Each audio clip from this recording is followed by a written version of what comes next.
வணக்கம் my fellow aspirants, welcome to RK academy light.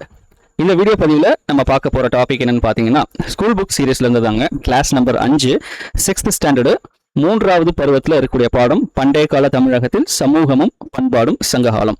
இந்த பாடத்துக்கான video class வந்துட்டு நேற்றே கொடுத்துருக்க வேண்டியது. ஆக்சுவலாக பாதி ரெக்கார்ட் பண்ணிட்டு இருந்தேன். அதுக்கப்புறம் பார்த்தீங்கன்னா குரூப் 2 2A நோட்டிஃபிகேஷன் நம்ம கொடுத்துட்டாங்க இல்லைங்களா, நேற்று ரிலீஸ் ஆச்சு, எல்லாருமே வந்து பார்த்துருப்பீங்க.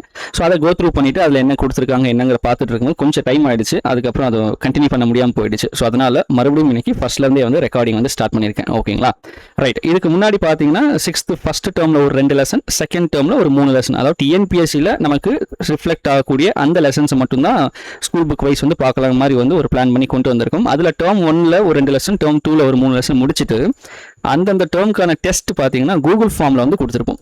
கூகுள் ஃபார்ம் டெஸ்ட் வந்து எப்படி அப்ளை இல்லைங்க, எப்படி வந்துட்டு அட்டென்ட் பண்ணுறது அப்படின்னா, நம்ம டெலிகிராம் சேனல் இருக்கு இல்லையா, இங்கே பாருங்கள், RK_Academy_Light. ஸோ இதான் நம்மளோட டெலிகிராம் சேனலில் டெஸ்ட்டுக்கான லிங்க் வந்துட்டு கொடுத்துருப்பேன். டெஸ்ட் வந்து பார்த்தீங்கன்னா எவ்ரி சண்டே வந்து கொடுக்குற மாதிரி வந்து பிளான். ஸோ இந்த சண்டே பார்த்தீங்கன்னா இன்றைக்கி ஒரு கிளாஸ், நாளைக்கு அடுத்தது ஃப்ரைடேக்குள்ளே வந்து பார்த்தீங்கன்னா இன்னொரு வீடியோ கிளாஸ், அதாவது இன்னொரு லெசன் வந்து கொடுத்துருவோம். அந்த லெசன் ரெண்டுத்துக்கும் பேஸ் பண்ணி ஒரு 100 கொஸ்டின்ஸ் ஒரு 50 கொஸ்டின்ஸ், அதாவது எப்படி வந்து அந்த லெசன் எந்த அளவுக்கு இருக்கோ, எவ்வளோ பாயிண்ட்ஸ் வர முடியுமோ அதில் முக்கியமான பாயிண்ட்ஸை பேஸ் பண்ணி 50 கொஸ்டின்ஸ் ஒரு 100 கொஸ்டின்ஸ் அந்த மாதிரி வந்துட்டு ரெடி பண்ணி கொடுத்துருவேன். சரிங்களா. ஸோ கூகுள் ஃபார்மில் தான், ஏன்னா பிடிஎஃபாக கொடுத்தோம் அப்படின்னா அதுக்கு நம்ம உங்களுக்கு ஆன்சர் கீ கொடுக்கணும். ஆன்சர் கீ கொடுத்து அது கரெக்டாக இல்லையா அப்படிங்கிறத ஒரு டிஸ்கஸ் பண்ணுற மாதிரி இருக்கும். கொஞ்சம் அந்த நேரமின்மை காரணத்தினால இந்த மாதிரி வந்து பிளான் பண்ணியிருக்கேன். இப்போ கூகுள் ஃபார்மில் கொடுத்துட்டோம்னா நீங்கள் ஒன்ஸ் சப்மிட் பண்ணிட்டீங்கன்னா உடனே உங்களுக்கு டெஸ்ட்டோட ரிசல்ட் வந்துடும், எவ்வளோ மார்க் நீங்கள் செக்யூர் பண்ணியிருக்கீங்க அப்படிங்கிறது தெரிஞ்சிடும். ஸோ உங்களுக்கு ஒரு செல்ஃப் அனலைஸ் பண்ணிக்கலாம், அவ்வளோதான். அதுக்காக தான் அது கொடுத்துருக்கேன். ஸோ டேர்ம் 2க்கான டெஸ்ட் பார்த்தீங்கன்னா டேர்ம் 2ல் 3 லெசன்லேருந்து 100 கொஸ்டின்ஸ். அது போக டேர்ம் 1ல் 2 பாடம் நடத்திட்டு போலீங்களா, அந்த 2 பாடத்துக்கு தனியாகவே வந்துட்டு கூகுள் ஃபார்மில் டெஸ்ட் இருக்கும், கூகுள் ஃபார்ம் டெஸ்ட். அதே போல் 2வது டெஸ்ட்டில் வந்து அது ஒரு ரிவிஷன் மாதிரி வந்து ஒரு 25 கொஸ்டின் கொடுத்துருப்பேன். ஸோ 100 + 25 125 கொஸ்டின்ஸ் நீங்கள் வந்து அட்டன் பண்ணுற மாதிரி இருக்கும். ஸோ என்ன ஐடியானா, டேர்ம் பை டேர்ம் படிச்சுட்டே போனோம்னா முன்னாடி இருக்கிறது மறந்துடும். அதனால் அதையும் நீங்கள் ரிவைஸ் பண்ணுற மாதிரி இருக்கும். இப்போ இது வந்து 3வது டேர்ம் முடிச்சதுக்கப்புறம் ஒரு ஃபுல் டெஸ்ட், 6th ஸ்டாண்டர்ட் ஃபுல்லாக வந்து ஃபுல் டெஸ்ட் வைக்கிற மாதிரி வந்துட்டு அது மாதிரி வந்து பிளான் பண்ணிக்கேன். ஓகேங்களா. ஸோ டெஸ்ட் அட்டன் பண்ணாதவங்க அட்டன் பண்ணி பாருங்கள். குரூப்பாக படிக்கிற மாதிரி இருக்கவங்க, தனியாக உட்காந்து படிக்கிறவங்க, யாராக இருந்தாலும் சரிங்க, ஹவுஸ் ஒய்ஃபாக இருக்கவங்க, வீட்டில் இல்லைங்க வேலைக்கு போயிட்டே படிக்கிறாங்க இருக்காங்களா, ஸோ அந்த மாதிரி எல்லாருக்குமே சூட்டபுளாக தான் அது இருக்கும். ஏன்னா எப்போ வேணாலும் நம்ம வந்து அப்ளை பண்ணிக்கலாம். நான் வந்து குரூப் 2 2 அந்த இதுலேயே இருக்கேன். சாரி, எப்போ வேணாலும் அந்த டெஸ்ட் வந்து நீங்கள் வந்து அட்டன் பண்ணிக்கலாம். ஒன்ஸ் முடிச்சிட்டிங்கன்னா உங்களுக்கு வந்துட்டு, அதாவது எப்படின்னா, நீங்கள் வந்து முடிக்கிறதுக்கு முன்னாடி வந்து பிளான் பண்ணி உட்காந்துக்கோங்க. ஒரு 1/2 hour to 45 minutes வந்து பிளான் பண்ணி முடிச்சுட்டு சப்மிட் பண்ணிவிட்டு வேலை முடிஞ்சது. உட்காந்து ஷேட் பண்ணுற வேலைலாம் இல்லை. பட் ஷேட் பண்ணுறது அது நமக்கு எக்ஸாம் ப்ராக்டிக்ஸ். அது நமக்கு பின்னாடி எக்ஸாம் கிட்ட வரும்போது மாடல் டெஸ்ட் மாதிரி வச்சு அது நம்ம பிடிஎஃபாக கொடுத்து பண்ணுற மாதிரி அது பின்னாடி பார்ப்போம். இப்போ நம்ம படித்தது கரெக்டாக நமக்கு வந்து மைண்டில் இருக்கா, ரிவைஸ் பண்ணிகிட்டே இருக்கும். அதுக்கு தான் கூகுள் டெஸ்ட். ஓகேங்களா. ஏன்னா உங்களுக்கு வந்து உடனடியாக வந்து ரிசல்ட் தெரிஞ்சிடும். ரிசல்ட் இந்த சென்ஸ் மார்க் தெரிஞ்சிடும், எது தப்பு எது கரெக்ட் அப்படிங்கிறது தெரிஞ்சிடும். அதுக்காக தான். ஓகேங்களா. சரி, இந்த பாடத்துக்குள்ளே போயிடலாங்களா. ஸோ இது வந்து பார்த்தீங்கன்னா எங்கே ரிஃப்ளெக்ட் ஆகும், ஐ மீன் எந்த சிலபஸில் ரிஃப்ளெக்ட் ஆகும்னா, நமக்கு ஜிஎஸ் இருக்குங்களா, ஜிஎஸ்ல தமிழ்நாடு ஹிஸ்ட்ரியில் தான் இது வந்து ரிஃப்ளெக்ட் ஆகும். யூனிட் 6. ஓகேங்களா. 20 கேள்வி வருது இல்லையா, அதில் ஃபர்ஸ்ட் ஆஃப் வந்துட்டு நம்ம தமிழ்நாடு வரலாறு, சமூகம் ப்ளஸ் மரபு அதை பற்றி இருக்குங்களா, அதில் தான் இது வந்து ரிஃப்ளெக்ட் ஆகும். ஓகேங்களா. ரைட். பண்டைய கால தமிழகத்தில் சமூகமும் பண்பாடும் சங்ககாலம். ஸோ சங்ககாலம்னாலே அதனுடைய இது காலம் என்னங்க, கிமு 300லேருந்து கிபி 300, அதாவது கிமு 3ஆம் நூற்றாண்டுலேருந்து கிபி 3ஆம் நூற்றாண்டு வரைக்கும் ஒரு 600 வருஷத்தை வந்து சங்ககாலம் வந்துட்டு பிரிச்சிருக்காங்க. ரைட்டுங்களா. ஸோ அங்கே என்னென்னலாம் இருந்தது, ஸோ அந்த டைமில் நமக்கு யாரெல்லாம் நம்மளை ஆட்சி செஞ்சாங்க, நம்ம நாட்டை ஆட்சி செஞ்சாங்க, என்னெல்லாம் செஞ்சுருந்தாங்க, என்ன மாதிரி விஷயங்கள் அங்கே இருந்தது, அதை பற்றி தான் இந்த லெசனில் வந்து படிக்க போகிறோம். ரைட். ஃபர்ஸ்ட் பாருங்கள், அறிமுகம் மற்றும் சொல்லியல், இன்ட்ரடக்ஷன் அண்ட் டெர்மினாலஜி. இது சங்கம் அப்படிங்க, ஏன் வந்து சங்ககாலம் அப்படின்னு சொல்கிறாங்கன்னா, சங்கம் என்ற சொல் வந்துட்டு மதுரை பாண்டிய அரசர்களின் ஆதரவில் தழைத்தோங்கிய தமிழ் புலவர்களின் குழுமத்தை குறிக்கிறது. சங்கம்ங்கிறது மதுரை பாண்டிய அரசர்களுடைய ஆதரவில் இருந்த தமிழ் புலவர்களுடைய குழுமம்னா ஒரு குரூப், அவங்களை குறிக்குதுன்னு சொல்றாங்க. அதே போல சங்க இலக்கியம் அப்படின்னா இந்த புலவர்கள், அந்த சங்கத்தை சேர்ந்த புலவர்கள் இயற்றிய பாடல்களின் தொகுப்புனா என்னதுங்க, அதாவது ஒரு பீரியட்ல ஒருத்தங்க பாடியிருப்பாங்க, அதை ஒருத்தர் என்ன பண்றாருன்னா, ஸோ இதெல்லாம் ஒன்னா கலெக்ட் பண்ணி ஒரு புக்கா தொகுத்து போடலாம். இப்போ பல பேர் எழுதின கவிதைகளை தொகுத்து புக்கா வந்து வெளியிடுறாங்களா, அதே மாதிரி தான் பல பேர் இயற்றின இந்த பாடல்களை ஒன்றாக தொகுத்து ஒரு வந்துட்டு புக்கா இல்லை ஒரு பாடலா வந்து அது ஒரு நூலா வந்து வெளியிடுவாங்க. ஸோ அதுக்கு பேர் தான் வந்து சங்க இலக்கியங்கள். ஸோ சங்க இலக்கியங்கள்ல நமக்கு என்னென்ன வரும்னு பார்த்தீங்கன்னா 14 மேற்கணக்கு நூல்கள், 14 கீழ்கணக்கு நூல்கள். 14 மேற்கணக்கில் என்னங்க இருக்கும், ஸோ தமிழ்ல கொஞ்சம் படிச்சவங்களுக்கு தெரியும். அதாவது அதாவது கொஞ்சம் ஆல்ரெடி இது படிச்சிருப்பீங்களே அவங்களுக்கு தெரியும். ஸோ இது 8 தொகை நூல்கள், 8 தொகை 10 பாட்டு, 14 கீழ்கணக்கு நூல்கள் பார்த்தீங்கன்னா அதில் ஒரு 18 நூல் இருக்கும். அதில் வந்துட்டு அறநூல்கள், அதுக்கப்புறம் வந்துட்டு இன்னும் ஒரு 7 வந்துட்டு இது இருக்குங்க அறநூல்கள், அதுக்கப்புறம் அறம் சார்ந்த நூல்கள், புறம் சார்ந்த நூல்கள் அப்படி இருக்கும். ஓகேங்களா? ஸோ இது வந்துட்டு நமக்கு சங்க காலத்தில் இருக்கிற அந்த பாடல்களோட தொகுப்பு. 14 மேல்கணக்கு நூல்கள், 14 கீழ்கணக்கு நூல்கள். ஸோ 18 பிரிச்சிருப்பாங்க. ரைட், அதான் வந்து சங்கம் லிட்ரேச்சர். சங்க காலம் அப்படின்னா அந்த காலத்தில் இயற்றப்பட்டதுனால் இது வந்து சங்க காலம் அப்படின்னு சொல்றாங்க. என்னது அந்த பாடல்கள் அதெல்லாமே வந்து இயற்றப்பட்ட காலம் வந்து சங்க காலத்தை சேர்ந்தது, அதனால அதை வந்து சங்க காலம் அப்படின்னு வந்து சொல்றாங்க. இதுதான் அதனுடைய பேருடைய அறிமுகம் மற்றும் சொல்லியல். அதை எப்படி வந்து இது பண்றது அப்படிங்கிறது. அடுத்தது ஒரு முக்கியமான குறிப்பு என்ன சொல்றாங்கன்னா, பனை ஓலைகளில் எழுதப்பட்டிருந்த, இது வந்து நமக்கு ஸ்கூல் புக்லேயே கொடுத்துருப்பாங்க, பனை ஓலைகளில் எழுதப்பட்டிருந்த தமிழ் செவ்வியல் இலக்கியங்களையும் பண்டைய கால தமிழ் நூல்களையும் மீட்டு பதிப்பிப்பதில் பல ஆண்டுகள் உழைத்தவர்கள். பனை ஓலைகளில் வந்துட்டு அப்போலாம் வந்து பனை ஓலையில் தான் எழுதியிருப்பாங்க, திருக்குறளே அதில் தான் எழுதியிருப்பாங்க. ஸோ அந்த மாதிரி வந்துட்டு தமிழ் செவ்வியல் இலக்கியங்களையும் பண்டைய கால தமிழ் நூல்களையும் மீட்டு பதிப்பிப்பதில் பல ஆண்டுகள் உழைத்தவர்கள் யார் யாருன்னு பார்த்தீங்கன்னா, இவர் ஆறுமுக நாவலர், சி.வை. தாமோதரம் பிள்ளை, அடுத்தது வந்துட்டு பார்த்தீங்கன்னா உ.வே. சுவாமிநாத ஐயர் அவர்கள். இவர் தான் வந்து நம்ம என்னன்னு சொல்லுவோம், தமிழ் தாத்தான்னு சொல்லுவோம். இவங்க எல்லாமே பார்த்தீங்கன்னா நம்ம பனை ஓலையில் எழுதியிருப்பாங்களா, அது எல்லாத்தையுமே வந்துட்டு புக்கா, இப்போ நம்ம வந்துட்டு புக்ஸ் எல்லாம் படிக்கிறோம், அந்த மாதிரி வந்துட்டு புக்கா வந்து அதை பதிப்பிக்கிறதுனா இது ப்ரெஸ்ஸில், பிரிண்டிங் ப்ரெஸ்ஸில் கொடுத்து அதை பதிப்பிச்சு புக்கா வெளியில் விடுறதுக்கு ரொம்ப உழைச்சவங்க இவங்க 3 பேருமே. ஆறுமுக நாவலர், சி.வை. தாமோதரம் பிள்ளை, மூன்றாவது பார்த்தீங்கன்னா உ.வே. சாமிநாத ஐயர். உ.வே. சாமிநாத ஐயர்லாம் பார்த்தீங்கன்னா இதில் வந்து மறக்கவே முடியாது. ஸோ அந்தளவுக்கு வந்து தொண்டு செஞ்சிருப்பார். இவர் நிறைய புக்ஸ் வந்துட்டு பனை ஓலையிலேருந்து இது பண்ணி புக்ஸாக வந்து கொடுத்துருப்பார். நிறைய பாடல்களை இந்த மாதிரி வந்து நூல்கள், சிலப்பதிகாரம், மணிமேகலை, இந்த மாதிரி நிறைய விஷயங்களை வந்துட்டு எடுத்து கொடுத்துருப்பார். ஸோ ரொம்ப ரொம்ப முக்கியமான நபர் அவர். அதே மாதிரி ஆறுமுக நாவலர், சி.வை. தாமோதரம் பிள்ளை, இவங்க எல்லாருமே தான். ஸோ இது வந்து பாக்ஸில் கொடுத்துருப்பாங்க. சரிங்களா? அதாவது பனை ஓலைகளில் எழுதப்பட்டிருந்த தமிழ் செவ்வியல் இலக்கியங்களையும் பண்டைய கால தமிழ் நூல்களையும் மீட்டு பதிப்பதில் பல ஆண்டுகள் உழைத்தவர்கள் இவங்க தான். ஸோ இங்கிலீஷ்மே இருக்குது, பார்த்துக்கோங்க. ஏன்னா நம்ம ரெண்டுமே மாறி மாறி படித்தா ரொம்ப டைம் வந்து இருக்குது, அதனால. ஓகேங்களா? நெக்ஸ்ட் பாருங்களேன், சான்றுகளின் வகைகள். என்ன மாதிரி சான்றுகளாக நமக்கு கிடைச்சிருக்கு? எதுக்குன்னா, நம்ம சங்க காலத்தில் வாழ்ந்த மனிதர்கள் வாழ்ந்த அந்த பழக்க வழக்கங்கள், அவங்களுக்குள்ள இருந்த அந்த நாகரிகம், அதுக்கான ஆதாரங்கள் நமக்கு, அதுதான் சான்றுகள். அது என்ன மாதிரியான சான்றுகள் கிடைச்சிருக்குன்னு பார்த்தீங்கன்னா, ஃபர்ஸ்ட் வந்து கல்வெட்டுகள் மிக முக்கியமான சான்றுகள், இன்ஸ்கிரிப்ஷன்ஸ். ஸோ இப்போவே பார்த்தீங்கன்னா, இப்போ ஒரு கோயிலெலாம் கட்டுறாங்கன்னா, புதுசாக கும்பாபிஷேகத்துக்கு கோயில் கட்டுறாங்கன்னா என்ன பண்ணுவாங்க, டொனேஷன் அதிகமாக கொடுத்தவங்க அவங்களாம் வந்து கல்வெட்டில் பொறிப்பாங்க இல்லைங்களா? ஸோ அதே கான்செப்ட் தான், அது வந்து அப்பையிலேருந்து இருக்குது, அதான் இப்போ வரைக்கும் நம்ம ஃபாலோ பண்ணிட்டு இருக்கோம். அதில் பாருங்க, ஃபர்ஸ்ட் கல்வெட்டு என்ன சொல்றாங்கன்னா, கலிங்க நாட்டு அரசன் காரவேலனின் ஹதிகும்பா கல்வெட்டு. ஸோ இதில் வந்துட்டு நமக்கு அந்த சங்ககாலம் பற்றின குறிப்பு இருக்குது. அதே போல் கரூருக்கு அருகிலுள்ள புகழூர் கல்வெட்டு, இது ரொம்ப கொஞ்சம் ஃபேமஸான கல்வெட்டு. கரூருக்கு அருகிலுள்ள புகழூர் கல்வெட்டு. அசோகரின் 2ஆம் மற்றும் 13ஆம் பாறை அரசாணைகள், 2 மற்றும் 13 இந்த நம்பர் வந்து முக்கியம். யாருடையது? அசோகருடையது. சரிங்களா? 4வது, மதுரைக்கு அருகேயுள்ள மாங்குளம் அழகர்மலை கீழவளவு தமிழ் பிராமி கல்வெட்டுகள். இது எல்லாமே பார்த்தீங்க அப்படின்னா நம்ம சங்க காலத்துக்கான ஒரு சான்றுகளாக இருக்கிறது. சரிங்களா? இதெல்லாம் கல்வெட்டு ஆதாரங்கள்.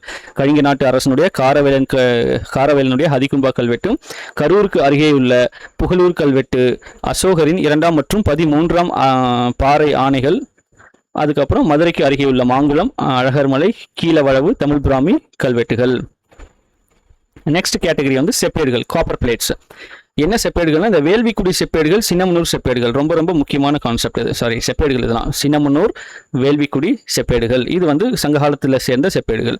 அடுத்தது பாருங்க, நாணயங்கள், காயின்ஸ். ஸோ காயின்ஸ்லையுமே வந்து என்ன இருக்கும், நம்மளுடைய அந்த இது வரலாற்று இது இப்போ நமக்கே வந்து இருக்கு இல்லைங்களா? என்ன இருக்குன்னா, இப்போது 2001 அடித்த காயினுக்கு இப்போ வர காயினுக்கு வித்தியாசம் இருக்குங்களா? அப்போ அது மாதிரி தானே. அப்போல்லாம் வந்து 1970களில் அந்த ஓரணா 2 அந்த மாதிரிலாம் இருந்துச்சு. ஸோ அது வந்து 5 பைசா 10 பைசாலாம் இருந்துச்சு. நான் சின்ன வயசாக இருக்கும்போது அதெல்லாம் இருந்தது, இப்போ அது இல்லை. ஸோ அந்த மாதிரி காயின்ஸில் வந்து எவல்யூஷன் இருக்கும். அதே மாதிரி தான் இந்த சேர சோழ பாண்டியர் மற்றும் குறுநில மன்னர்கள், இவங்க எல்லாமே வந்து அந்த டைமில் அவங்களுக்கு அந்த வணிகம் நடத்துறதுக்கு எப்படி வந்து காயின் அடிச்சிருப்பாங்க இல்லைங்களா? அது நமக்கான வரலாற்று ஆதாரங்கள். நிறைய பேர் பார்த்தீங்கன்னா இந்த மாதிரி வந்து புராதன காயின்கள், அதாவது புராதனம்னா வரலாற்று நாணயங்கள் வந்து சேகரிக்கிறதே ஒரு ஹாபியாக வச்சிருப்பாங்க. அது மாதிரி தேடி தேடி போவாங்க. இப்போ இவர் மன்னர் அவர்கள்லாம் பார்த்தீங்கன்னா நிறைய காயின்ஸ் வந்து சேகரித்து வச்சிருப்பார். எல்லாமே நம்மளுடைய வரலாற்று காயின்கள் இல்லைங்களா?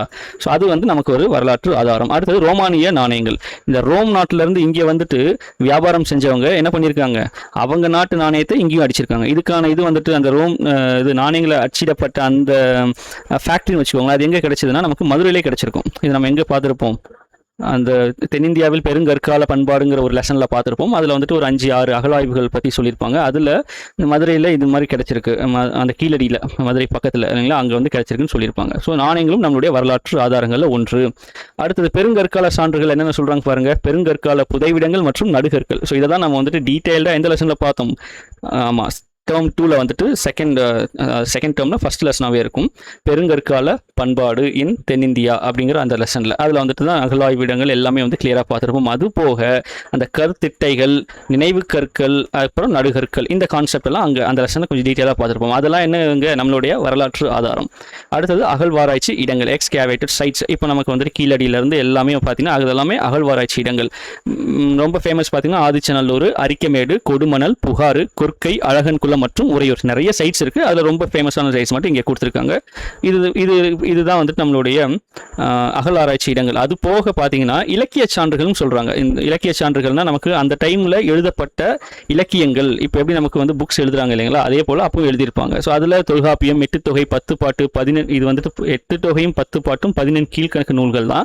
14 மேல்கணக்கு நூல்கள் இது வரணும். ஆனால் புக்கில் அப்படி தான் கொடுத்துருக்காங்க. அப்புறம் பட்டினப்பாலை, மதுரை காஞ்சி, இதெல்லாமே வந்துட்டு ஆக்சுவலாக 8 தொகை 10 பாட்டு வந்துட்டு 14 கீழ்கணக்கு நூல்கள்.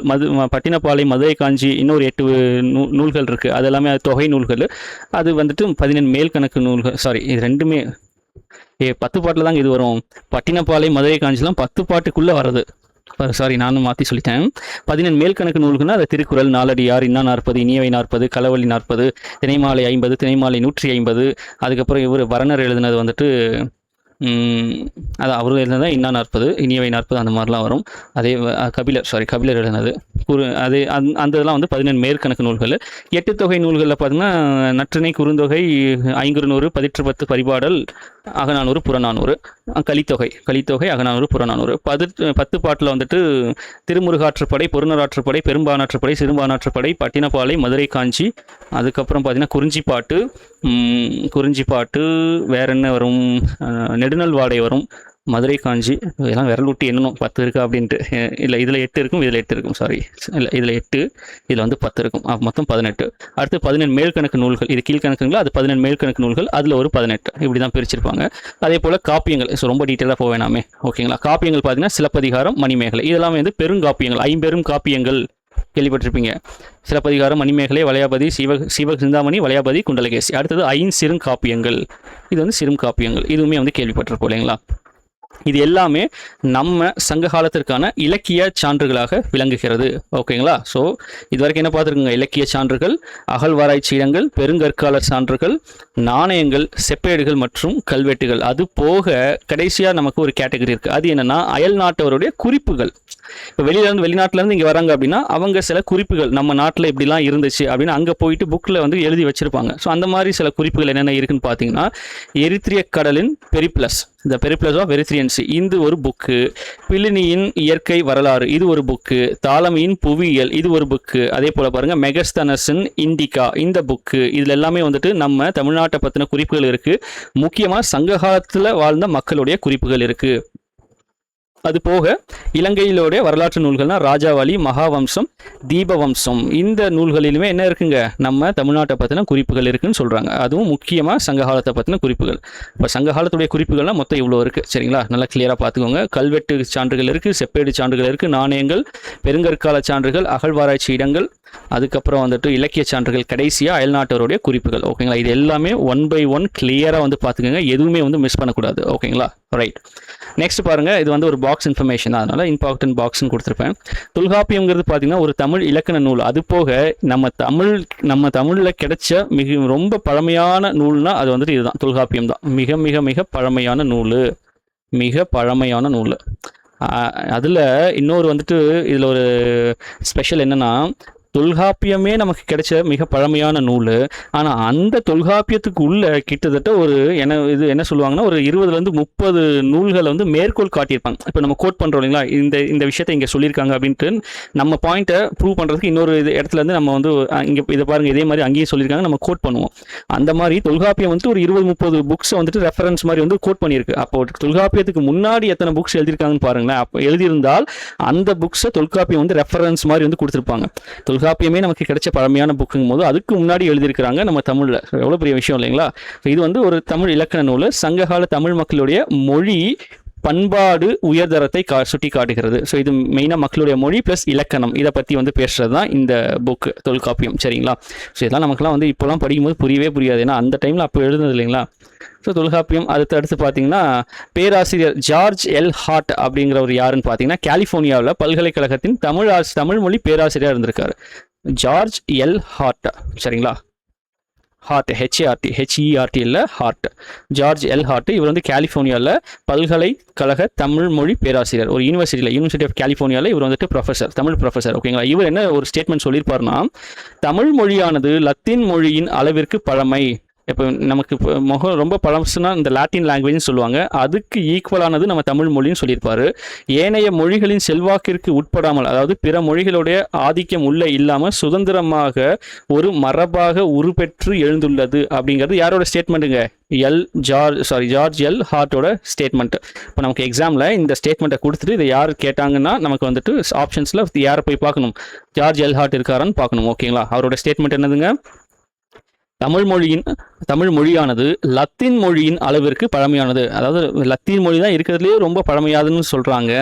அதுக்கு ஈக்குவலான அதே அளவு பழமையான மொழி தான் நம்ம தமிழ் மொழி அப்படிங்கிறது தான் அவருடைய ஸ்டேட்மெண்ட். ஓகேங்களா? இன்னொரு ஸ்டேட்மெண்ட் என்ன சொல்லியிருப்பாங்கன்னா, ஏனைய மொழிகளின், அதாவது மற்ற மொழிகள் இருக்கு இல்லைங்களா, அந்த மொழிகளுடைய செல்வாக்கிற்கு உட்படாமல், அதனுடைய ஆதிக்கம் உள்ள வராமல் சுதந்திரமாக ஒரு மரபாக உருப்பெற்று எழுந்துள்ளது அப்படிங்கிறது தான் இன்னொரு ஸ்டேட்மெண்ட். இது ரெண்டுமே யார் சொல்லியிருப்பாங்க? ப்ரொஃபஸர் ஜார்ஜ் எல் ஹார்ட் அவர்கள் தான் சொல்லியிருப்பாங்க. ஓகேங்களா? ரைட். இப்போ இந்த சங்க காலத்துடைய பொது தகவல்கள், இதனுடைய கிரானாலஜி அண்ட் ஜியாகிரபி என்ன, அதோடைய காலம் என்ன, எது வரைக்கும் பரவி இருந்தது என்ன அப்படிங்கிறத பார்த்தோம்னா, இதனுடைய கால அளவு பாருங்க. நம்ம ஃபர்ஸ்டே சொன்னோம்னா கிமு 3ஆம் நூற்றாண்டுலேருந்து கிபி 3ஆம் நூற்றாண்டு. ஓகேங்களா? அது இன்னும் ப்ரிசைஸாக அப்படின்னா நமக்கு புரிகிற மாதிரினா கிமு 300லேருந்து கிபி 300. ஓகேங்களா? இதுதான் வந்து சங்ககாலம்னு சொல்லுவாங்க. அடுத்தது புவியியல் பரப்பு, அதனுடைய ஜியாகிரபிக்கல் இது பிளேஸ் எங்கே இருக்குன்னு பார்த்தீங்கன்னா வடக்கே வேங்கடம், திருப்பதி தான் இப்போ வந்து வேங்கடம்னு சொல்லுவாங்க. அப்போது அது வந்து இப்போ திருப்பதின்னு பேர் மாற்றிருக்காங்க. வேங்கடத்திலிருந்து தெற்கே கன்னியாகுமரி வரைக்கும் இருக்கிறது வந்து கிழக்கு மேற்கில் கடல்கள் எல்லையாக வச்சது. அப்போ கிழக்கு மேற்கில் கடல்கள் எல்லைன்னா பார்த்தீங்கன்னா கேரளாமே அப்போ என்னவா இருந்திருக்கு? நம்மளோட ஆதிக்கத்துக்குள்ளே தான் இருந்திருக்கு. அதான் அது எல்லாமே நம்மளுடைய நிலமாக இருந்திருக்கு. அதுக்கப்புறம் அது பிரிஞ்சிருக்கு. ஓகேங்களா? அப்படி தான் ஞாபகம் வச்சுக்கணும். இப்போ கால அளவு கிமு 300லேருந்து கிபி 300. புவியியல் பரப்பில் வந்து பார்த்தீங்கன்னா நார்த் மேலே வந்துட்டு இப்போ நமக்கு மேலே வந்து போன நார்த்து, கீழே வந்து சவுத் இல்லைங்களா? மேலே திருப்பதி வரைக்கும், கீழே கன்னியாகுமரி வரைக்கும், லெஃப்ட் ரைட் அதாவது ஈஸ்ட் வெஸ்ட்டில் ரெண்டுமே பார்த்தீங்கன்னா இது நமக்கு கடல் தான் வந்து எல்லையாக இருந்திருக்கு. ஓகேங்களா? அடுத்தது பாருங்க காலம். இது வந்து என்ன காலம் சொல்றாங்க? இரும்பு காலம். இரும்பு காலம் பார்த்தீங்கன்னா வெண்கல காலத்துக்கு முற்பட்டது. இப்போ வந்துட்டு சிந்துவெளி நாகரிகம் இருக்கு இல்லைங்களா? சிந்துவெளி நாகரிகம் என்ன காலம்னா வெண்கல காலம்.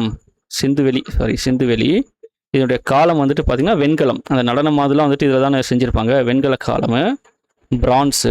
ஆனால் நம்ம கீழே சவுத் இந்தியாவில் இருந்து, முக்கியமாக தமிழ்நாட்டிலேருந்து பார்த்தீங்கன்னா இரும்பு காலம். ஸோ இரும்பு காலம் வந்து பார்த்தீங்கன்னா அதாவது இதுக்கு வெண்கலம்க்கு அடுத்ததுன்னு சொல்லுவாங்க. ஆனால் கிடையாது. என்னென்னா வெண்கலம்க்கு அடுத்த காலம் தான் வந்து இரும்பு அப்படின்னு சொல்லுவாங்க. ஆனால் கிடையாது, இரும்பு இதுக்கு முன்னாடியே வந்துருச்சு. ஏன் அதை வந்து இரும்போட இது வந்து நமக்கு பெருசாக அதனுடைய எவிடன்ஸ் வந்து கிடைக்கல. எவிடன்ஸ்னால் அந்த இது வந்துட்டு அதனுடைய எச்சங்கள் நமக்கு அந்த மாதிரி எதுவும் கிடைக்கல அப்படின்னு பார்த்தீங்கன்னா இரும்பு வந்து ஆகும், சீக்கிரம் வந்து ரஸ்ட் ஆகிடும். ஸோ அதனால நிறைய விஷயங்கள் கிடைக்கல. ஆனால் அதையுமே பார்த்தீங்கன்னா இரும்பு உருக்கு ஆலைகள் வச்சு இரும்பை உருக்கி அதை மெட்டலாக வந்து கன்வெர்ட் பண்ணி செஞ்சதுக்கான நிறைய ஆதாரங்கள் இப்போ கிடைக்க ஆரம்பிச்சிருக்கு. இப்போது சமீபத்தில் ஒரு வருஷம் 1.5 வருஷத்துக்கு முன்னாடி பார்த்தீங்கன்னா ஒரு ரிசல்ட் வந்து நமக்கு கிடைச்சிது. அதை யார் வந்து படிச்சிருப்பாருன்னு பார்த்தீங்கன்னா முன்னாள் முதல்வர் மு.க. ஸ்டாலின் அவர்கள் வந்துட்டு படிச்சிருப்பாரு. அதில் வந்துட்டு ஒரு இரும்பு பேஸ் பண்ணின எவிடன்ஸ் தான் கிடைச்சிருக்கும். 5000 வருஷத்துக்கு பழமையானதுன்னு வந்துட்டு அதுக்கான ரிசல்ட் வந்து கிடைச்சிருக்கும். இப்போ சிந்துவெளி நாகரிகம் பார்த்தீங்கன்னா எதுங்க 3300லேருந்து 1900ங்களா? இதுதான் இதனுடைய காலம். ஆனால் இது பாருங்க 5000 வருஷத்துக்கு முன்னாடியே வந்து இதனுடைய இது இருந்திருக்கு அப்படிங்கிறது சொல்கிறாங்க. அப்போ கிட்டத்தட்ட சிந்துவெளிக்கு முன்னாடியே நம்ம காலம் வந்திருக்கிறதுக்கான வாய்ப்புகள் இருக்குது. ஏன்னா இது வந்து 3300 ப்ளஸ் இப்போ 2000 5300ங்களா? இது வந்து என்ன சொல்லுவாங்கன்னா 5000 காலத்துக்கு முன்னாடி. எக்ஸாக்டான டைம்லைன் நமக்கு தெரியல, பட் 5000க்கு முன்னாடி எப்படி பார்த்தாலும் இவங்க இந்த இதுக்கு ஈக்குவலாக இருக்கும், இல்லை சிந்துவெளி நாகரிகத்தை விட நம்மளுக்கு முன்னாடியாக இருக்கும் அப்படிங்கிறது தான் கான்செப்ட். ஓகேங்களா? அடுத்தது பாருங்க பண்பாடு வந்து பெருங்கற்கால பண்பாடு. ஏங்க சார் பெருங்கற்கால பண்பாடு அப்படின்னா நமக்கு போன அந்த இதில் பார்த்துருப்போம், தென்னிந்தியாவில் பெருங்கற்கால பண்பாடுங்கிற அந்த பாடத்தில் படிச்சிருப்போம். பெரும்பாலும் பார்த்தீங்கன்னா பெரிய கற்களை வந்து யூஸ் பண்ணியிருப்பாங்க. அதுதான் வந்து இந்த கற்திட்டைகள் இல்லைங்களா? பெரிய கற்கள். இறந்தவங்களை புதைக்கிறாங்க அப்படின்னா கீழே புதைச்சிட்டு என்ன பண்ணியிருப்பாங்க? இங்கே ஒரு கல், இங்கே ஒரு கல், மேலே ஒரு திட்டு. ஆக்சுவலாக இப்படி இது கீழே வந்துட்டு பதிச்சிருப்பாங்க, மேலே வந்து இந்த மாதிரி வச்சிருப்பாங்க. இதுதான் கற்திட்டைகள். இல்லைனா டால்மெண்ட்ஸ்னால் பார்த்தீங்கன்னா நினைவு கற்கள். இது வந்து ஒரு பெரிய கல், இப்படி வந்துட்டு ஒரு பெரிய தூண் மாதிரி இருக்கும். அந்த தூணை வந்துட்டு நட்டு வச்சிருவாங்க. இது வந்து டால்மெண்ட்ஸ் இல்லைங்களா? இது வந்து நினைவு கற்கள். அப்புறம் நடுகற்கள் பார்த்தீங்கன்னா சின்ன சின்னதாக இருக்கும். இப்போது நமக்கு நம்ம கிராமத்து சைட்லாம் பார்த்தீங்கன்னா இந்த மாதிரி இருக்கும். இது வந்து இப்போ சாமியாக கும்பிடுவோம், இப்படி தான் இருக்கும், இவ்வளோ தான் இருக்கும். ஒரு இது மாதிரி வந்து ட்ரையாங்கிள் மாதிரி வந்துட்டு பார்த்தீங்கன்னா ஒரு இது பிரமிட் மாதிரி இருக்கும், சின்னதாக இருக்கும், அப்படியே வந்து பதிச்சு வச்சுருப்பாங்க. இது வந்து ஆக்சுவலாக நடுகளோட ஒரு வழிபாடு தான். அது வந்து இப்போ நம்ம கோயிலெலாம் பார்த்தீங்கன்னா அப்படியே சுற்றி வச்சுருப்பாங்க. பட் இது ஆக்சுவலாக பார்த்தா இப்படி தான் வந்து நடுகள் வந்துட்டு அந்த காலத்தில் இருந்திருக்கு. அது அப்படியே மருவி இப்போ வந்து நமக்கு ஒரு இதுவாக அது ஒரு சாமியாக வந்து நமக்கு மாறி இருக்குது. ஓகேங்களா? ஸோ அதெல்லாமே வந்து அதை பேஸ் பண்ணி தான் நமக்கு பெருங்கற்கால பண்பாடுன்னு சொல்கிறாங்க. சரிங்களா? அரசு முறை பார்த்தீங்கன்னா முடியாட்சிக்கு என்னங்க, முடியாட்சினா ஃபுல் அண்ட் ஃபுல் வந்துட்டு ராஜாக்கள் தான் இருப்பாங்க. ஓகேங்களா? இப்போ இருக்கிறது நமக்கு மக்களாட்சி. அப்போ மக்களால் தேர்ந்தெடுக்கப்பட்டவர்கள். ஆனால் அப்போ வந்துட்டு என்னதுங்க, அரசு முறைங்கிறது முடியாட்சி. ஆட்சி வம்சங்கள் யாரெல்லாம் ஆட்சி செஞ்சாங்க அப்படின்னு பார்த்தோம்னா சேரர், சோழர், பாண்டியர்கள், இவங்க தான் மூவேந்தர்கள் அப்படின்னு வந்து சொல்றாங்க. ஓகேங்களா? அப்போ சேர சோழ பாண்டியர்கள் யாருன்னா அவங்க தான் சங்க காலத்தை ஆட்சி செய்த வம்சங்கள். அதே போல சங்க காலத்துல மாதிரியே பிற்காலத்திலையும் செஞ்சாங்க. 9ஆம் 10ஆம் 11ஆம் நூற்றாண்டெல்லாம் பார்த்தீங்கன்னா பிற்கால சோழர்கள், பிற்கால பாண்டியர்கள்லாம் வந்தாங்க. ஓகேங்களா? ரைட். அடுத்தது வந்து என்னன்னா ஓகே, இந்த டேபிள் இதோட முடிச்சு. ஸோ சங்க காலத்துடைய பொது தகவல்கள் என்னென்ன அப்படிங்கிறத கிளியராக பார்த்துக்கோங்க. அதோட வருஷம் எப்போ, அதோட புவியியல் பரப்பு என்ன, காலம், பண்பாடு, அதுதான் மெயின். இதெல்லாமே நமக்கு தெரிஞ்சது தான், மற்ற 2 பாக்ஸ் தெரிஞ்சது தான். ரைட். மூவேந்தர்கள் அப்படின்னா யாருன்னு பார்த்தீங்கன்னா சேர சோழ பாண்டியர்களை குறிக்க பயன்பட்டது, அதுதான் மெயின். ஸோ வேந்தர்கள் அப்படின்னா சொல் வந்து சேர சோழ பாண்டியர்களை குறிக்கப்பட்டது. அதுலேயும் முக்கியமாக அவங்க 3 பேர் சேர்த்து மூவேந்தர்கள் அப்படின்னு சொல்கிறாங்க. ஸோ இதை ஒருத்தர் அதை ஒன்று ஃபர்ஸ்ட் சேரர், சோழ பாண்டியர் ஒன்றா சொல்லியிருப்பாங்க. சேரர்கள் பாருங்க, சேரர்கள் அவங்க ஆட்சி செய்த பகுதி எதுன்னு பார்த்தீங்கன்னா மத்திய மற்றும் வடக்கு திருவிதாங்கூர், கொச்சி, தெற்கு மலபார் மற்றும் கொங்கு மண்டலம். இது எல்லாமே பார்த்தீங்கன்னா, அதாவது வந்துட்டு நமக்கு கிராஃப் ஓரளவுக்கு போடுற மேப்பு எக்ஸாக்டாக இருக்காது, அட்ஜஸ்ட் பண்ணிக்கோங்க. ஸோ இது வந்து கேரளாங்களா, இங்கே இருக்கிறது வந்து தமிழ்நாடு. ஓகேவா? ஸோ இந்த ஏரியா ஃபுல்லாகவே கேரளா, இது கன்னியாகுமரியிலேருந்து இந்த லைன் ஃபுல்லாகவே. அதுக்கப்புறம் பார்த்தீங்கன்னா இந்த கொங்கு மண்டலம்னா இங்கே இப்படி வரும். இந்த கொச்சிலாம் இங்கே தான் இருக்கும். ஓகேங்களா? ஸோ இது எல்லாமே யாருடைய கட்டுப்பாடுக்குள்ளே இருந்துச்சுன்னா சேரர்களுடைய கட்டுப்பாடுக்குள்ளே தான் இருந்துச்சு. ஓகேங்களா? அதுதான் அவங்க ஆட்சி செய்த பகுதி. அதே போல் சேரரை பற்றி என்ன நூட்கள் வந்து சொல்லியிருக்கு, முக்கியமாக வந்து இந்த நூலை சொல்லுவாங்க பதிற்றுப்பத்து தான் சேர அரசர்கள் குறித்த செய்திகளை நமக்கு வழங்குகிறது. ஓகேங்களா? ஸோ அதில் வந்துட்டு இந்த பதிற்றுப்பத்தில் பார்த்தீங்கன்னா மொத்தம் 10 பாடல்கள் இருக்கும். அந்த 10 பாடல்களில் முதல் 10ம் கடைசி 10ம் நமக்கு கிடைக்கல. ஓகேங்களா? அதில் மீதி வந்து 8 தான் கிடைச்சிருக்கு. அந்த 8ல் பார்த்தீங்கன்னா 8 சேர அரசர்களை பற்றி சொல்லியிருப்பாங்க. அது யாருன்னு பார்த்தீங்கன்னா 2ஆம் 10ல் வந்துட்டு இமயவரம்பன் நெடுஞ்சேரலாதன், அந்த சேர அரசரை பற்றி சொல்லியிருப்பாங்க. யார் பாடியிருப்பாருன்னா குமட்டூர் கண்ணனார். அவருக்கு இவர் கொடுத்த வெகுமதிகள் என்னங்கிறது ஒரு பாக்ஸை கொடுத்துருப்பேன்.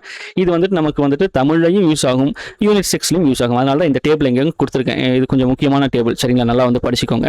அடுத்தது 3ஆம் 10 பார்த்தீங்கன்னா பாலை கௌதம்னார் வந்து பாடியிருப்பாரு. பல்யானை செல்கழு குட்டுவன். ஓகேங்களா?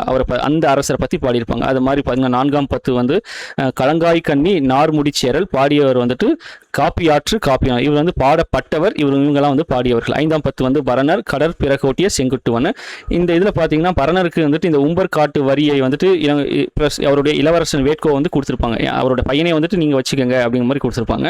இங்கே பாருங்க, இது குமட்டூர் கண்ணனார், இதெல்லாம் வந்து நமக்கு இதில் தமிழ் புக்லையுமே இருக்கும். இது நிறைய முறை கேட்டு இருக்காங்க. குமட்டூர் கண்ணனாருக்கு வந்துட்டு என்ன வெகுமதி கிடைச்சதுன்னா உம்பர் காட்டு 500 ஊர்கள் ப்ளஸ் 38 ஆண்டுகளுக்கான தென்னாட்டு வருவாய், அந்த தென்னாடு இருக்குங்களா, அதனுடைய வருவாய் ஃபுல்லாக இவருக்கு வந்து கொடுக்குற மாதிரி வந்து இவர் பண்ணியிருந்திருப்பார். அதான் 5ஆம் 10 பரணர். 6ஆம் 10 பார்த்தீங்கன்னா காக்கை பாடினியர் நச்செல்லையாறு ஆட்கோட்டு சேரலாதனை பற்றி பாடியிருப்பாங்க. 7ஆம் 10 கபிலர் பாடியிருக்காரு. யாருன்னா செல்வ கடுங்கோ வாழியாதன், அந்த அரசரை பற்றி, சேர அரசர். 8ஆம் 10 பாருங்க அரிசில் கிழார் தகடூர் எறிந்த பெருஞ்சேரல் இரும்பொறை. 9ஆம் 10 பெருங்குன்றூர் கிழார் இளஞ்சேரல் இரும்பொறை. அவங்களுக்கு என்னென்ன வெகுமதி கிடைச்சிருக்கு எல்லாமே வந்துட்டு பாக்ஸ் போட்டு கிளியராக கொடுத்துருக்கேன். நல்லா படுத்துக்கோங்க. சரியா? நல்லா படிச்சுக்கோங்க. ஏன்னா நமக்கு வந்து நிறைய முறை கேட்டு இருக்காங்க. ரைட்டுங்களா? ஓகே. அடுத்து பாருங்க, இதில் சேர அரசர்களை சேரன் செங்குட்டுவன் பற்றி சொல்லியிருப்பாங்க. இவர் வட இந்தியாவின் மீது படையெடுத்து சென்றார். எதுக்காக அப்படின்னா சிலப்பதிகார காவிய பாத்திரமான கண்ணகிக்கு சிலை செய்ய இமயமலையிலிருந்து கற்களை கொண்டு வந்தார். அதுக்காக தான் என்ன பண்ணுறாங்க, வட இந்தியாவை போயிட்டு படையெடுத்து போகிறாங்க.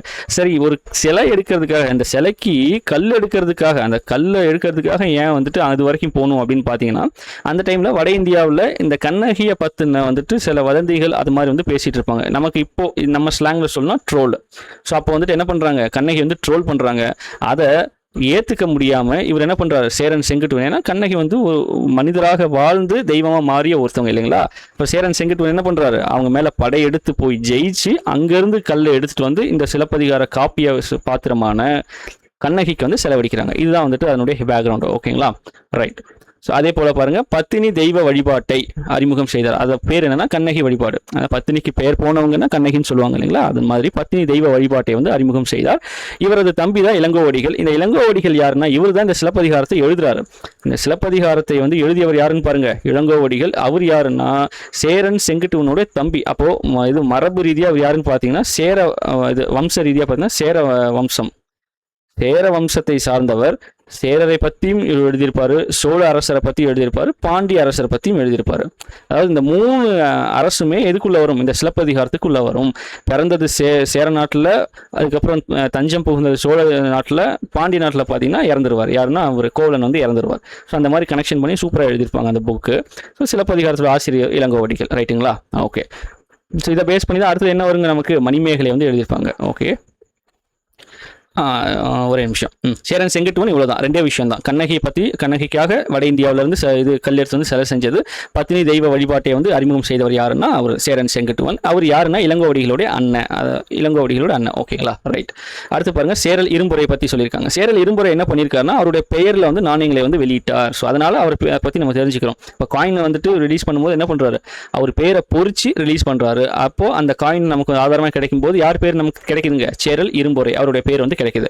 அதே போல சேரர் நாணயம் எப்படி வந்து இருந்திருக்குன்னு பார்த்தீங்கன்னா, நாணயங்களில் அவர்களின் சின்னமான வில்லும் அம்பும் வந்து பொறிக்கப்பட்டுள்ளன. சரிங்களா. ஸோ அவங்க சேரலுடைய சின்னம் என்னன்னா வில்லம்பு, அதை வந்து பொறிச்சு அதுக்குள்ள சில பேர் வந்து என்ன பண்ணியிருக்காங்க, அப்படியே கொடுத்துருக்காங்க. சில அரசர்கள்னா முக்கியமாக சேரல் இரும்புரை வந்து அவரோட பெயரையும் சேர்த்து பொறிச்சு வந்து கொடுத்துருக்காரு. ரைட்டுங்களா. முக்கிய சேர அரசர்கள், இந்த சேர வம்சத்தில் முக்கியமான அரசர்கள் யார் யாருன்னு பார்த்தோம்னா, உதயன் சேரலாதன், இமயவரம்பன் நெடுஞ்சேரலாதன், சேரன் செங்குட்டுவன், சேரல் இரும்புரை. ஸோ இந்த பேர்லாம் வந்து நல்லா ப்ராமினென்ட்டான ஆட்கள், அவங்கள நல்லா ஞாபகம் வச்சுக்கோங்க. ஸோ சேரர்கள் இவ்வளோதாங்க. ரைட்டுங்களா. இங்கே ஆரம்பிக்குதுங்களா, சேரர்கள் எங்கே ஆட்சி செஞ்சாங்க, அவங்கள பற்றின இன்ஃபர்மேஷன் எங்கெங்கெல்லாம் இருக்குது, அதுக்கான புக் வந்து 10 அதில் யார் யாரை பற்றி பாடியிருக்காங்க அதையும் கொடுத்துருக்கேன். இதெல்லாம் ஸ்கூல் புக்கில் இருக்காது, அதாவது இந்த புக்கில் இருக்க 6th ஸ்டாண்டர்டில் இருக்காது, தமிழில் படிக்கும் போது இருக்கும், இதில் இருக்காது, நோட் பண்ணிக்கோங்க.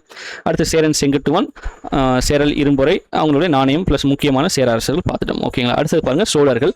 அதே மாதிரி வந்துட்டு சோழர்களுக்கு வந்துட்டு ஃபோனு சைலண்டில் போட மாட்டேன், அந்த கால் வந்துச்சு, சரிங்க. சோழர்கள் பார்த்தீங்கன்னா அவங்களுடைய எல்லைகள் எங்கே இருந்திருக்குன்னா, வேங்கடம் திருப்பதி வரை வந்து விரிந்திருந்ததுன்னு சொல்கிறாங்க. ஓகேங்களா. திருப்பதினா மேலே நார்த் மேலே வரைக்கும் இருந்திருக்கு.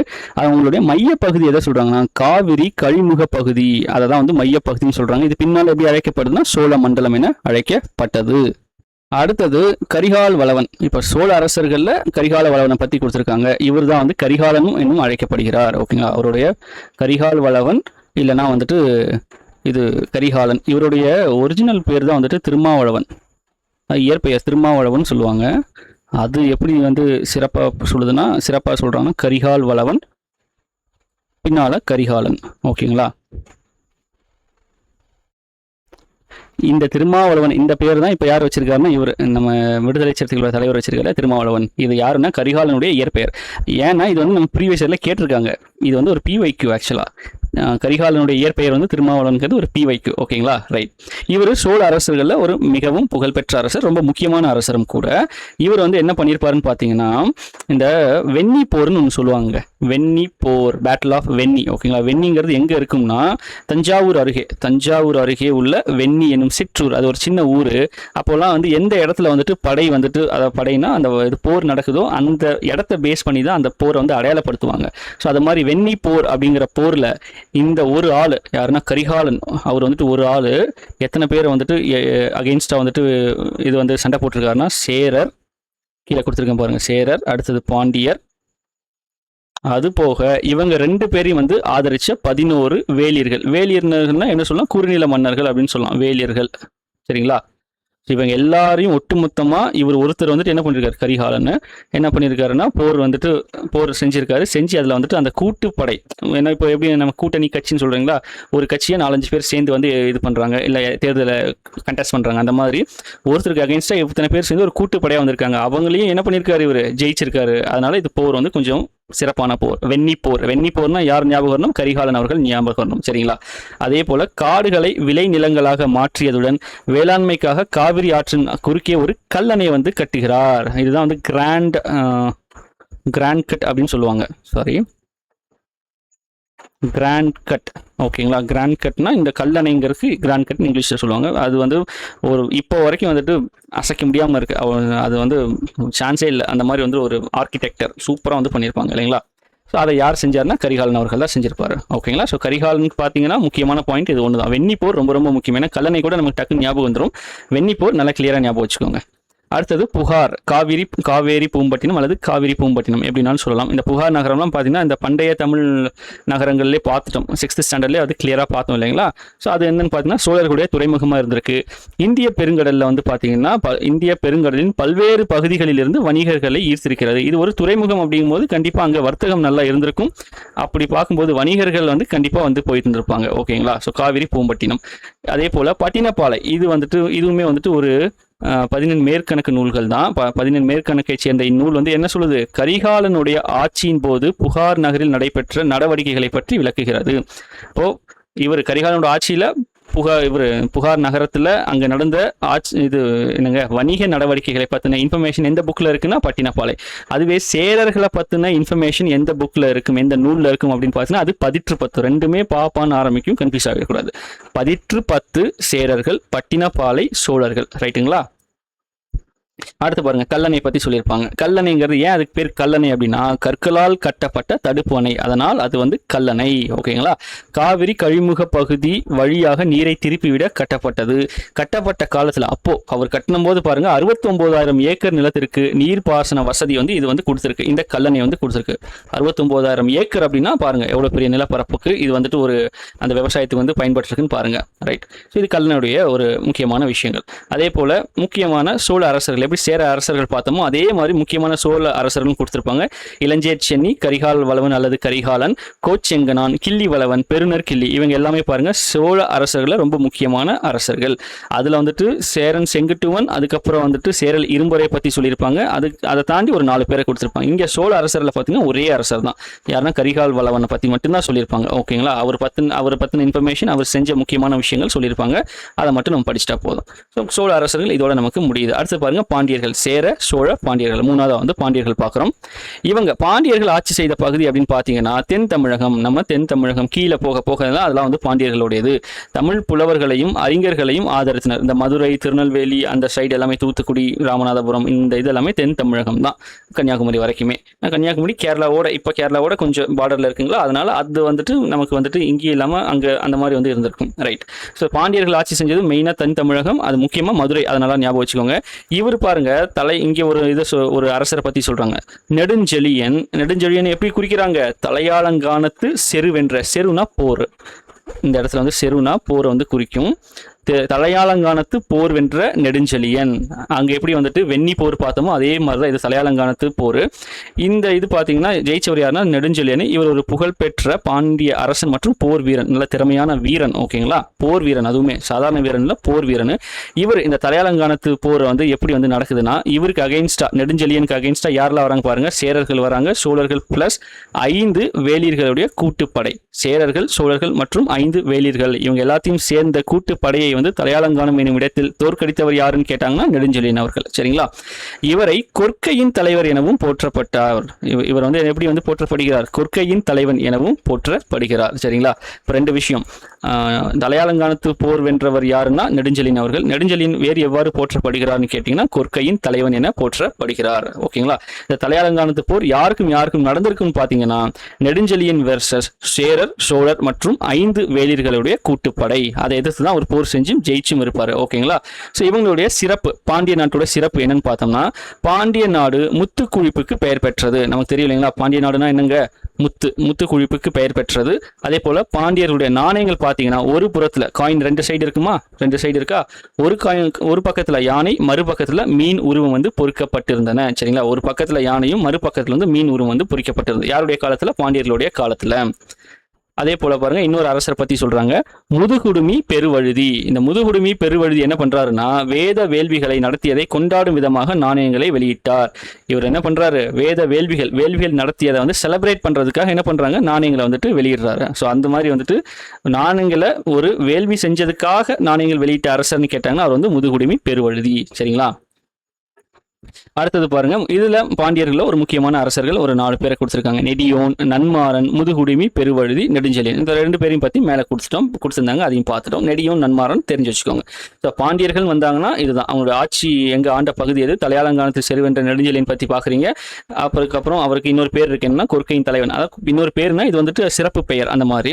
அப்புறம் பாண்டியர்களுடைய சிறப்பு என்ன, பாண்டியர்களுடைய நாணயங்கள் எப்படி இருக்கும், எப்படி சேரர்கள் வந்துட்டு வில் அம்பு பொறிச்சு இது பண்றாங்களோ அதே மாதிரி இவங்க மீன் உருவத்தை பொறிச்சு, ஏன்னா இவங்களுடைய சின்னம் வந்து மீன். இப்போ மீன் உருவத்தை வந்துட்டு பொறிச்சு கொடுப்பாங்க. அதுல ஒரு பக்கம் மீன் இருக்கும், இன்னொரு பக்கம் பார்த்தீங்கன்னா யானை இருக்கும். ஓகேங்களா? ரைட்.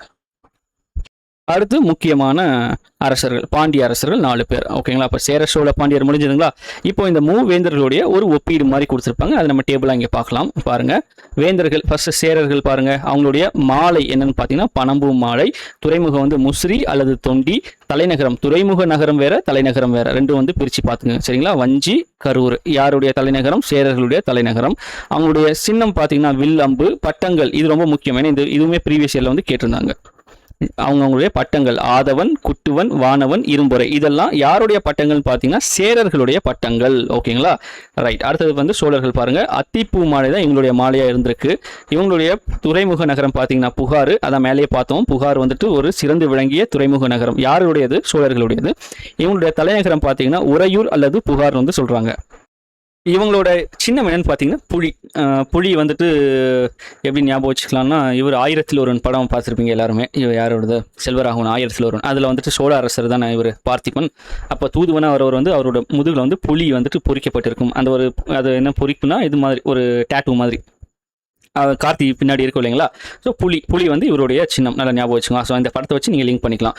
இவங்களுடைய சிறப்பு பெயர்கள் இல்லை பட்டங்கள் என்னன்னு பார்த்தீங்கன்னா சென்னி, செம்பியன், கிள்ளி வளவன். ஓகேங்களா? இது எல்லாமே யாருடையதுன்னா பார்த்தீங்கன்னா சோழர்களுடைய சிறப்பு பட்டங்கள். ஓகேங்களா? சென்னி, செம்பியன், கிள்ளி வளவன். ரைட். அடுத்தது வந்துட்டு நமக்கு என்ன கொடுத்துருக்காங்கன்னா பாண்டியர்கள். ஒரு நிமிஷங்க. ரைட். பாண்டியர்கள் பாருங்க, பாண்டியர்களுடைய இது மாலை பார்த்தீங்கன்னா வேப்பம்பூ மாலை. அவங்களுடைய துறைமுக நகரம் கொற்கை. தலைநகரம் வந்து மதுரை. இது 2 மீன்கள், இது ரொம்ப முக்கியம். 2 மீன்கள். நம்ம நார்மலாக என்ன நினைப்போம், ஒரே ஒரு மீன் நினைப்போம். பட் அவங்களோட சின்னம் வந்து பார்த்தீங்கன்னா 2 மீன்கள் இருக்கும். ஸ்கூல் புக்கில் அந்த இது கொடுத்துருப்பாங்கன்னு நினைக்கிறேன், இமேஜ் கொடுத்துருப்பாங்கன்னு நினைக்கிறேன். கரெக்டாக பார்த்துக்கோங்க. ஒரே ஒரு மீன் மட்டும் கிடையாது, 2 மீன். அதுதான் பாண்டியர்களுடைய சின்னமாக இருந்திருக்கும். அதில் அவங்களுடைய பட்டங்கள் என்னென்னு பார்த்தீங்கன்னா மாறன், வழுதி, செழியன், தென்னர். இதெல்லாமே யாருடைய பட்டம்? பாண்டியர்களுடைய பட்டம். மாறன், வழுதி, செழியன், தென்னர். சரிங்களா?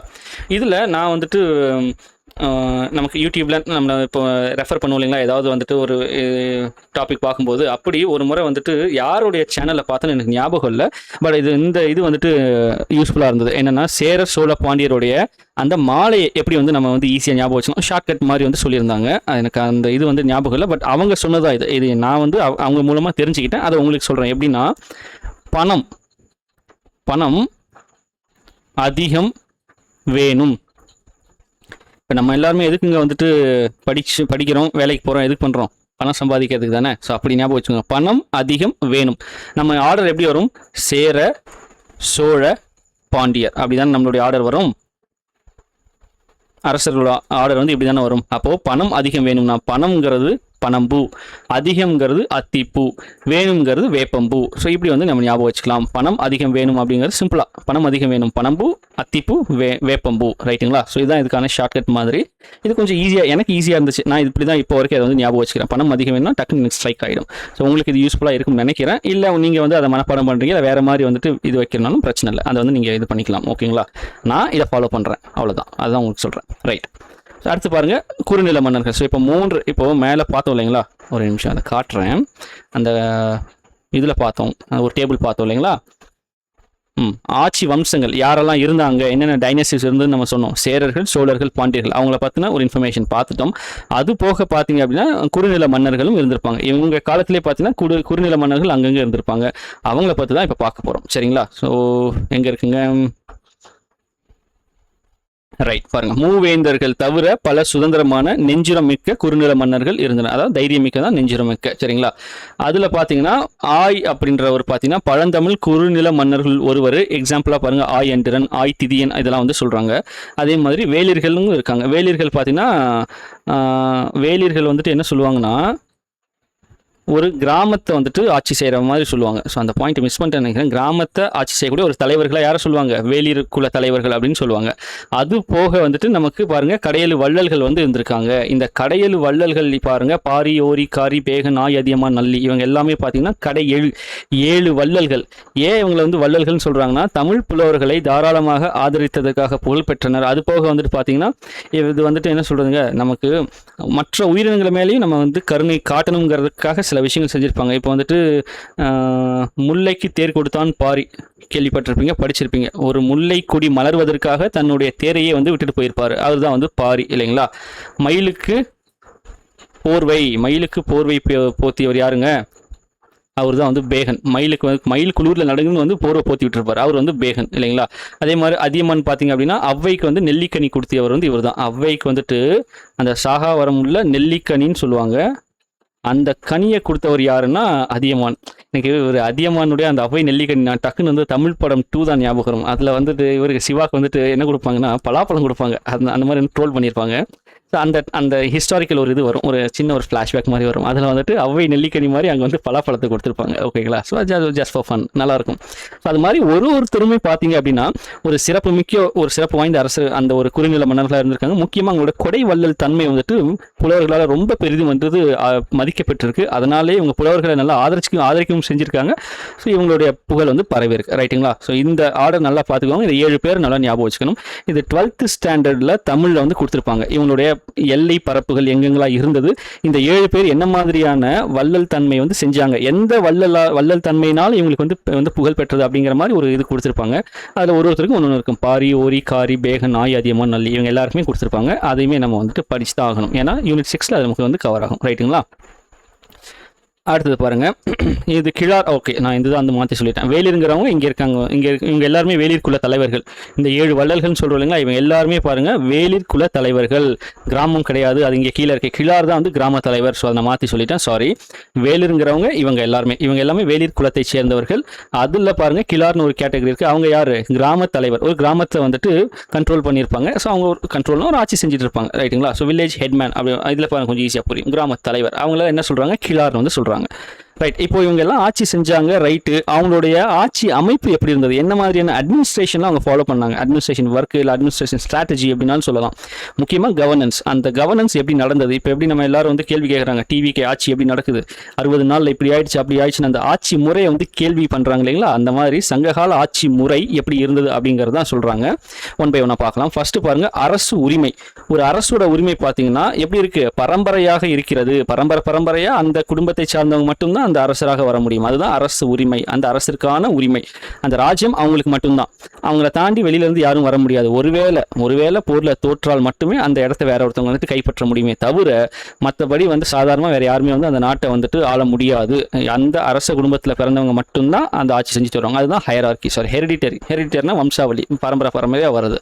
அடுத்து பாருங்க, அந்த அரசர்கள் எவ்வாறெல்லாம் அழைக்கப்பட்டார்கள் அப்படின்னு பார்த்தீங்கன்னா கோ அப்படின்னு வந்து கூப்பிட்டுருக்காங்க. கோனா கோன் என்பதன் சுருக்கம். நமக்கு ஜீவா படம் இருக்குங்களா? கோனா அரசர்னு அர்த்தம். சரிங்களா? அரசர், தலைவன் எப்படின்னாலும் சொல்லலாம். அதுவே பாருங்க, கோங்கிறது எதனுடைய சுருக்கம்? கோன் அப்படிங்கிற வார்த்தையோட சுருக்கம் தான் இந்த கோன்னு சொல்றாங்க. அடுத்து வேந்தன், மன்னன், கொற்றவன், இறைவன், இது எல்லாமே அரசர்களுக்கு இருக்கின்ற மறுபெயர்கள் இல்லை வேற பெயர்கள் எப்படினாலும் வந்து ஞாபகம் வச்சுக்கலாம். சரிங்களா? அப்படிலாம் ஒரு அரசனை வந்து கூப்பிட்டுருக்காங்க. புலவர்களும் கூப்பிடுவாங்க, மக்களும் கூப்பிடுவாங்க. ஐயா, மன்னா அப்படிம்பாங்க, வேந்தனே அப்படிங்க, கொற்றவனே, இறைவனே, இந்த மாதிரி அவங்களை கூப்பிடுறது. அடுத்து பாருங்க, அரசரின் மூத்த மகனே அடுத்து அரியணை ஏறினார். ஸோ இதெல்லாம் வந்து நிறைய சட்டசிக்கல் இதனால வந்திருக்கு.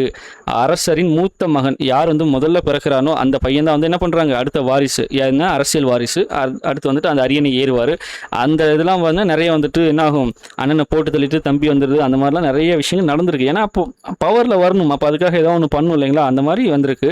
பட் இவங்க ஜென்ரலாக ஃபாலோ பண்ணது வந்து யாரோட ஃபர்ஸ்ட் பையனும், அதாவது எந்த அரச குடும்பத்தில் முதல் பையன் யாரோ அவங்க தான் பெரும்பாலும் வந்து வந்து அடுத்து அரியணை ஏறுபவர்களாக இருந்திருக்கிறார்கள். ஸோ அவங்களுக்காக பட்டாபிஷேகம், அந்த அரசு அரியணை ஏறுவதை வந்து என்ன சொல்கிறாங்க, அரசு கட்டில் ஏறுதல் அல்லது முடிசூட்டு விழா. இப்போ பாகுபலியில் நம்ம பார்த்துருப்பீங்களா, அந்த முடிசூட்டு விழா 2 பேருக்கு வந்துட்டு இது பண்ணியிருப்பாங்களே, அந்த இது வந்துட்டு அதே கான்செப்ட் தான். அது என்ன சொல்கிறாங்க, பட்டாபிஷேகம் சொல்கிறாங்க. தமிழில் அரசு கட்டில் ஏறுதல் அல்லது முடிசூட்டு விழா அப்படின்னு வந்து சொல்கிறாங்க. அப்படி முடிசூட்டப்பட்ட இளவரசர் தான் பட்டத்து இளவரசர். அவர் வந்து கோமகன் அப்படின்னு சொல்றாங்க. கோனா அரசர், கோமகன்னா பட்டத்து இளவரசர். அந்த டிஃபரன்ஸ் வந்து புரிஞ்சுக்கோங்க. அவருக்கு அடுத்து இருக்கிற இளைய மகன்கள்லாம், ஏன்னா முதல்ல இருக்கிறவர் தான் வந்து என்ன ஆவார், பட்டத்து இளவரசர் ஆவார். பட்டத்து இளவரசருக்கு அப்புறம் அவர் வந்து ராஜாவாவார். அவருக்கு அப்புறம் இருக்கக்கூடிய இளைய மகன்கள்லாம் எப்படி சொல்லியிருக்காங்க, இளங்கோ, இளஞ்செழியன், இளஞ்சேரல் அப்படின்ற பெயர்கள் வச்சு அழைக்கப்பட்டிருக்கிறார்கள். ரைட்டுங்களா? சரி பாருங்க, மதுரையில் மட்டும்தான் இந்த கான்செப்ட் இருக்கும். சாரி அது வந்து கீழே வரும். நாலவை, அதாவது நாலவைனா என்ன சொல்றாங்கன்னா, இங்க இருக்கு இல்லைங்களா நாலவை, ஒரு நிமிஷம், ரைட், என்ன கிளிக் ஆகல. நாலவை அப்படின்னா அரசர் தினமும் கூட்டிய அரசவை. இந்த அரசவை தான் என்ன சொல்றாங்க, நாலவை டெய்லியும் கூடும், அதனால அதுக்கு பேர் வந்து நாலவை. அங்கு வழக்குகளை தீர்த்து வைத்தார். அங்கே வந்துட்டு வழக்கு வரும், அதை வந்துட்டு என்ன பண்ணுவாங்க, என்ன ஏதுன்னு விசாரிச்சு அதுக்கான தீர்ப்புகள் வந்து வழங்குவாங்க. அதனால் ராஜாவோட வேலையை, ராஜா வந்து முக்கியமான வேலைகள் அதுவும் ஒன்று.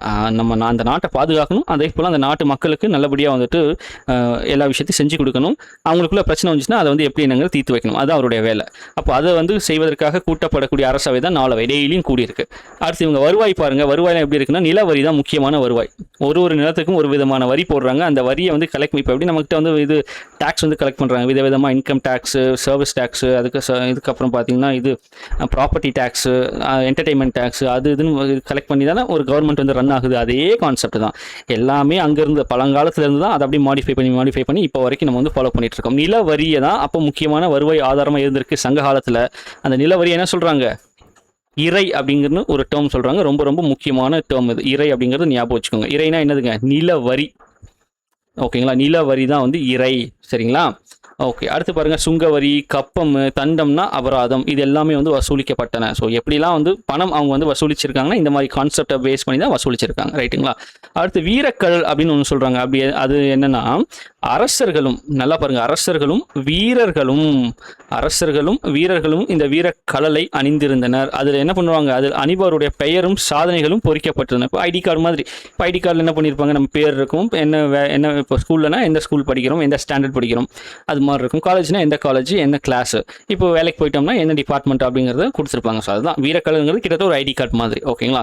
அடுத்து ஒற்றர்கள், ஸ்பைஸ் இருப்பாங்க. இப்போ இவர் வந்துட்டு யாருங்க, குஜிலி மஸ்து பண்ணார்ல ராஜ்பிரியன் அவர்கள், எப்படி இது வந்துட்டு இதில் பெங்களூர்ல இருந்துட்டு நம்ம இது சென்னையிலேருந்து உள்ளே போய் அங்கேருந்து இதை பண்ணிட்டு அந்த ஒரு அவர் ஹைலைட்டே அந்த இதுதான், முடிதான், அந்த ஒரு இது வச்சிருப்பார், விக் வச்சிருப்பார் இல்லையா, அதை வச்சு வந்துட்டு அங்கே ஸ்பை மாதிரி வந்துட்டு உள்ளுக்குள்ளேயே எல்லாம் பல இது பண்ணார்ல, அதே அதுதான்.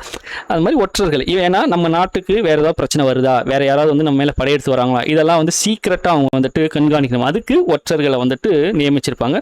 அவங்க உள்நாட்டு வெளிநாட்டு நிகழ்வுகளை அறிய பயன்படுத்தப்பட்டன. ஸோ ஊருக்குள்ளே என்ன நடக்குது, நமக்கு எதிராக ஏதாவது கிளர்ச்சிகள் வந்து தொடங்கப்படுதா, அந்த மாதிரி விஷயங்களை ஆராய்வதற்கு உள்நாட்டு ஒற்றர்கள், வெளிநாட்டிலேருந்து யாராவது நம்ம மேலே படையெடுத்து வராங்களா, என்ன எதுவும் பிரச்சனை வருதா, என்ன இது எல்லாத்தையும் மானிட்டர் பண்ணுறதுக்கு என்ன பண்ணுறாங்க, இந்த ஒற்றர்கள் ஸ்பைஸ் வந்து இது பண்ணுறாங்க. ஸோ அதனுடைய நீச்சி தான் இப்போ வரைக்கும் பார்த்தீங்கன்னா ஒரு நாடுமே வந்து ஸ்பைஸ் வந்துட்டு, முக்கியமாக யூஎஸ், யூகே, ரஷ்யாலாம் பார்த்தீங்கன்னா நிறைய ஸ்பைஸ் வந்துட்டு அங்கங்கே ஸ்ப்ரெட் ஆகிருப்பாங்க. கிட்டத்தட்ட வந்து பல இது வந்துட்டு ஜென்ரேஷனெல்லாம் வந்து அங்கே இருந்திருப்பாங்க. ஆனால் பார்த்தீங்கன்னா அவங்க ஒரு ஸ்பை குடும்பமாக, அப்படியே குடும்பமாகவே அந்த மாதிரி இருந்திருப்பாங்க. வளர்க்கப்பட்டு அங்கேயே வந்து அங்கேயே சிட்டிசன்ஷிப் வாங்கி அங்கேயே எல்லா வேலையும் செஞ்சுட்டு இருப்பாங்க. ஆனால் பார்த்தீங்கன்னா அவங்க ஒரு வேறு நாட்டோட ஸ்பையாக இருப்பாங்க. அந்த மாதிரிலாம் வந்து இருக்குது, யூஎஸில் இருக்குது. ரைட்டுங்களா? ஸோ அதுதான் ஒற்றர்கள். அடுத்து பாருங்க, வடக்கு இருத்தல்ங்கிறது பார்த்தீங்கன்னா நார்தர்ன் ஃபாஸ்டிங், அதாவது வடக்கு நோக்கின்னு சொல்லுவாங்க. வடக்கு திசை நோக்கி உட்காந்து உணவு எதுவுமே உண்ணாமல் அப்படியே நோன்பு இருந்து இறந்து போகிற அந்த கான்செப்ட் தான் வடக்கு இருத்தல். சரிங்களா? இது பாருங்க, போரில் புறமுதுகில் காயமடைவது அவமானமாக கருதப்பட்டது. இதனால் காயமடைந்த அரசர்கள் சாகும் வரை உண்ணாவிரதமிருந்து உயிரை மாய்த்து கொண்டனர். ஸோ அதான் வந்து வடக்கு இருத்தல். சரிங்களா? ஸோ ஏதாவது வந்துட்டு என்ன அதுவும் ஒரு பாடல்லாம் வரும், என்னன்னா நெஞ்சில் வாங்கின ஈட்டி வந்துட்டு என்ன நெஞ்சை தொலைச்சிக்கிட்டு பின்னாடி போயிட்டு வந்துட்டு குத்தி வெளியில் வருதுன்னு சொல்கிறாங்களே, அந்த மாதிரி வெளியில் வந்து முதுகு பக்கம் வெளியில் வந்து நீட்டிகிட்டு இருக்கும்போது மன்னர் என்ன கவலைப்படுறாராம், என் நெஞ்சில் குத்தி பின்னாடி வந்துருச்சு, அப்போ பின்னாடி புறமுதுகிட்டு ஓடிட்டுன்னு அந்த காயத்தை பார்த்து என்ன எல்லாரும் சொல்லிடுவாங்களே அப்படின்னு வந்து வருத்தப்பட்டாராம். இந்த மாதிரிலாம் வந்து இது புறநானூறுல வந்து பாடல்கள் வரும். அது மாதிரி அந்த டைமில் புறமுதுகு என்னடா வந்து இது என்ன இப்போ சொல்லுவாங்க இல்லைங்களா, என்னடா இது வந்து முதுகு காட்டிட்டு ஓடுற அப்படின்னு சொல்கிறாங்க இல்லைங்களா, அதுதான் புறமுதுகு ஓடுவது வந்து அப்போ வந்து ஒரு அவமானமாக கருதப்பட்டது. அப்படி ஒரு வேளை அந்த இதில் வந்து போரில் தான் அந்த மாதிரி காயம் ஆயிடுச்சு அப்படின்னா அவங்க உண்ணாவிரதம் இருந்து உயிரை மாய்த்து கொண்டனர். அந்த கான்செப்ட் தான் என்னதுங்க, வடக்கிருத்தல். ரைட்டுங்களா? அது போக பார்த்தீங்கன்னா நமக்கு நெருக்கமானவங்க இறந்துட்டாலுமே ஒரு மனசோர்வில் அந்த ஒரு டைமில் வடக்கு இருந்து அவங்க வந்துட்டு உயிரை மாய்த்து கொள்வார்கள். அதுக்குமே வந்து வடக்கிருத்தல் தான் சொல்லுவாங்க. ரைட். அதுக்கப்புறம் பாருங்கள், அவை மற்றும் உதவி குழுக்கள். அவங்களுக்கு என்ன மாதிரியான அவைகள் இருந்தது, உதவி செய்வதற்கான என்னென்ன குழுக்கள் இருந்தாங்க அப்படின்னா, அரசரோட இருக்கை என்ன சொல்கிறாங்கன்னா அரியணை, royal throne. Game of thrones பார்த்துருப்பவங்களுக்கு தெரியும். ஏன்னா அது கான்செப்ட் என்னதுங்க, யார் வந்து ராஜாவாகணும் ராணி ஆகணும் அடிச்சுக்கிறது தான், அதுதான் மெயின். அப்போது அந்த அரியணை அது வந்து ராஜாவுக்குரிய இருக்கை. அவர் வந்து அங்கே தான் உட்காருவார், அந்த அரியணையில் தான் உட்காருவார். வேறு எல்லா இடத்துலையுமே வந்து பார்த்தீங்கன்னா அவருக்கு வந்து எதுவும் இருக்காது. அவர் தான் மேலே, அதாவது ஒரு படிநிலை மாதிரி இருக்கும். அப்படியே ஸ்டெப் பை ஸ்டெப்பாக போயிட்டு அந்த அவையை அப்படி தான் இருக்கும் அமைக்கப்பட்டிருக்கும். இவர் வந்து மேலே இருப்பார், அவருக்கு கீழே தான் மற்ற எல்லாரும் இருப்பாங்க. ஓகேங்களா? அதுதான் அரசரோட இருக்கையை சொல்கிறாங்க. அரசரின் 5 முக்கிய கடமைகளை என்னென்னு சொல்கிறாங்க பாருங்களேன். ஒரு ராஜாவாக இருக்காருன்னா அவர் என்னெல்லாம் பண்ணணும்னு பாருங்கள். கல்வி கற்பதை ஊக்குவித்தல், சடங்குகளை நடத்துவது. அப்போல்லாம் வந்து அந்த சடங்கு நிறைய இருக்கும் இல்லைங்களா? ஸோ அதை நடத்துவது, பரிசுகளை வழங்குவது, மக்களை பாதுகாப்பது, குற்றவாளிகளை தண்டிப்பது. இதெல்லாம் தான் ஒரு அரசருடைய முக்கிய கடமைகளாக கருதப்பட்டது. எப்போ? அந்த டைமில். ஓகேங்களா?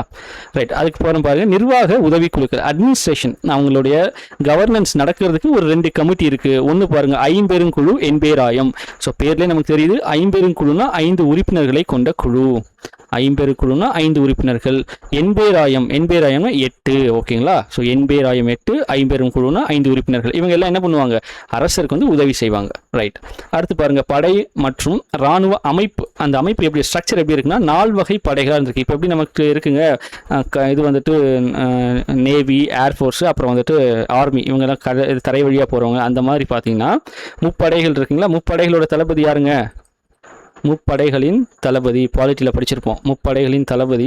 ஸோ புதுசாக பார்க்குறவங்க அது 10th கொடுத்துருப்பாங்க. இன்னும் அது இப்போ தான் படிக்க ஆரம்பிச்சிருக்கீங்கன்னா இனிமேல் தான் படிக்கலாம்.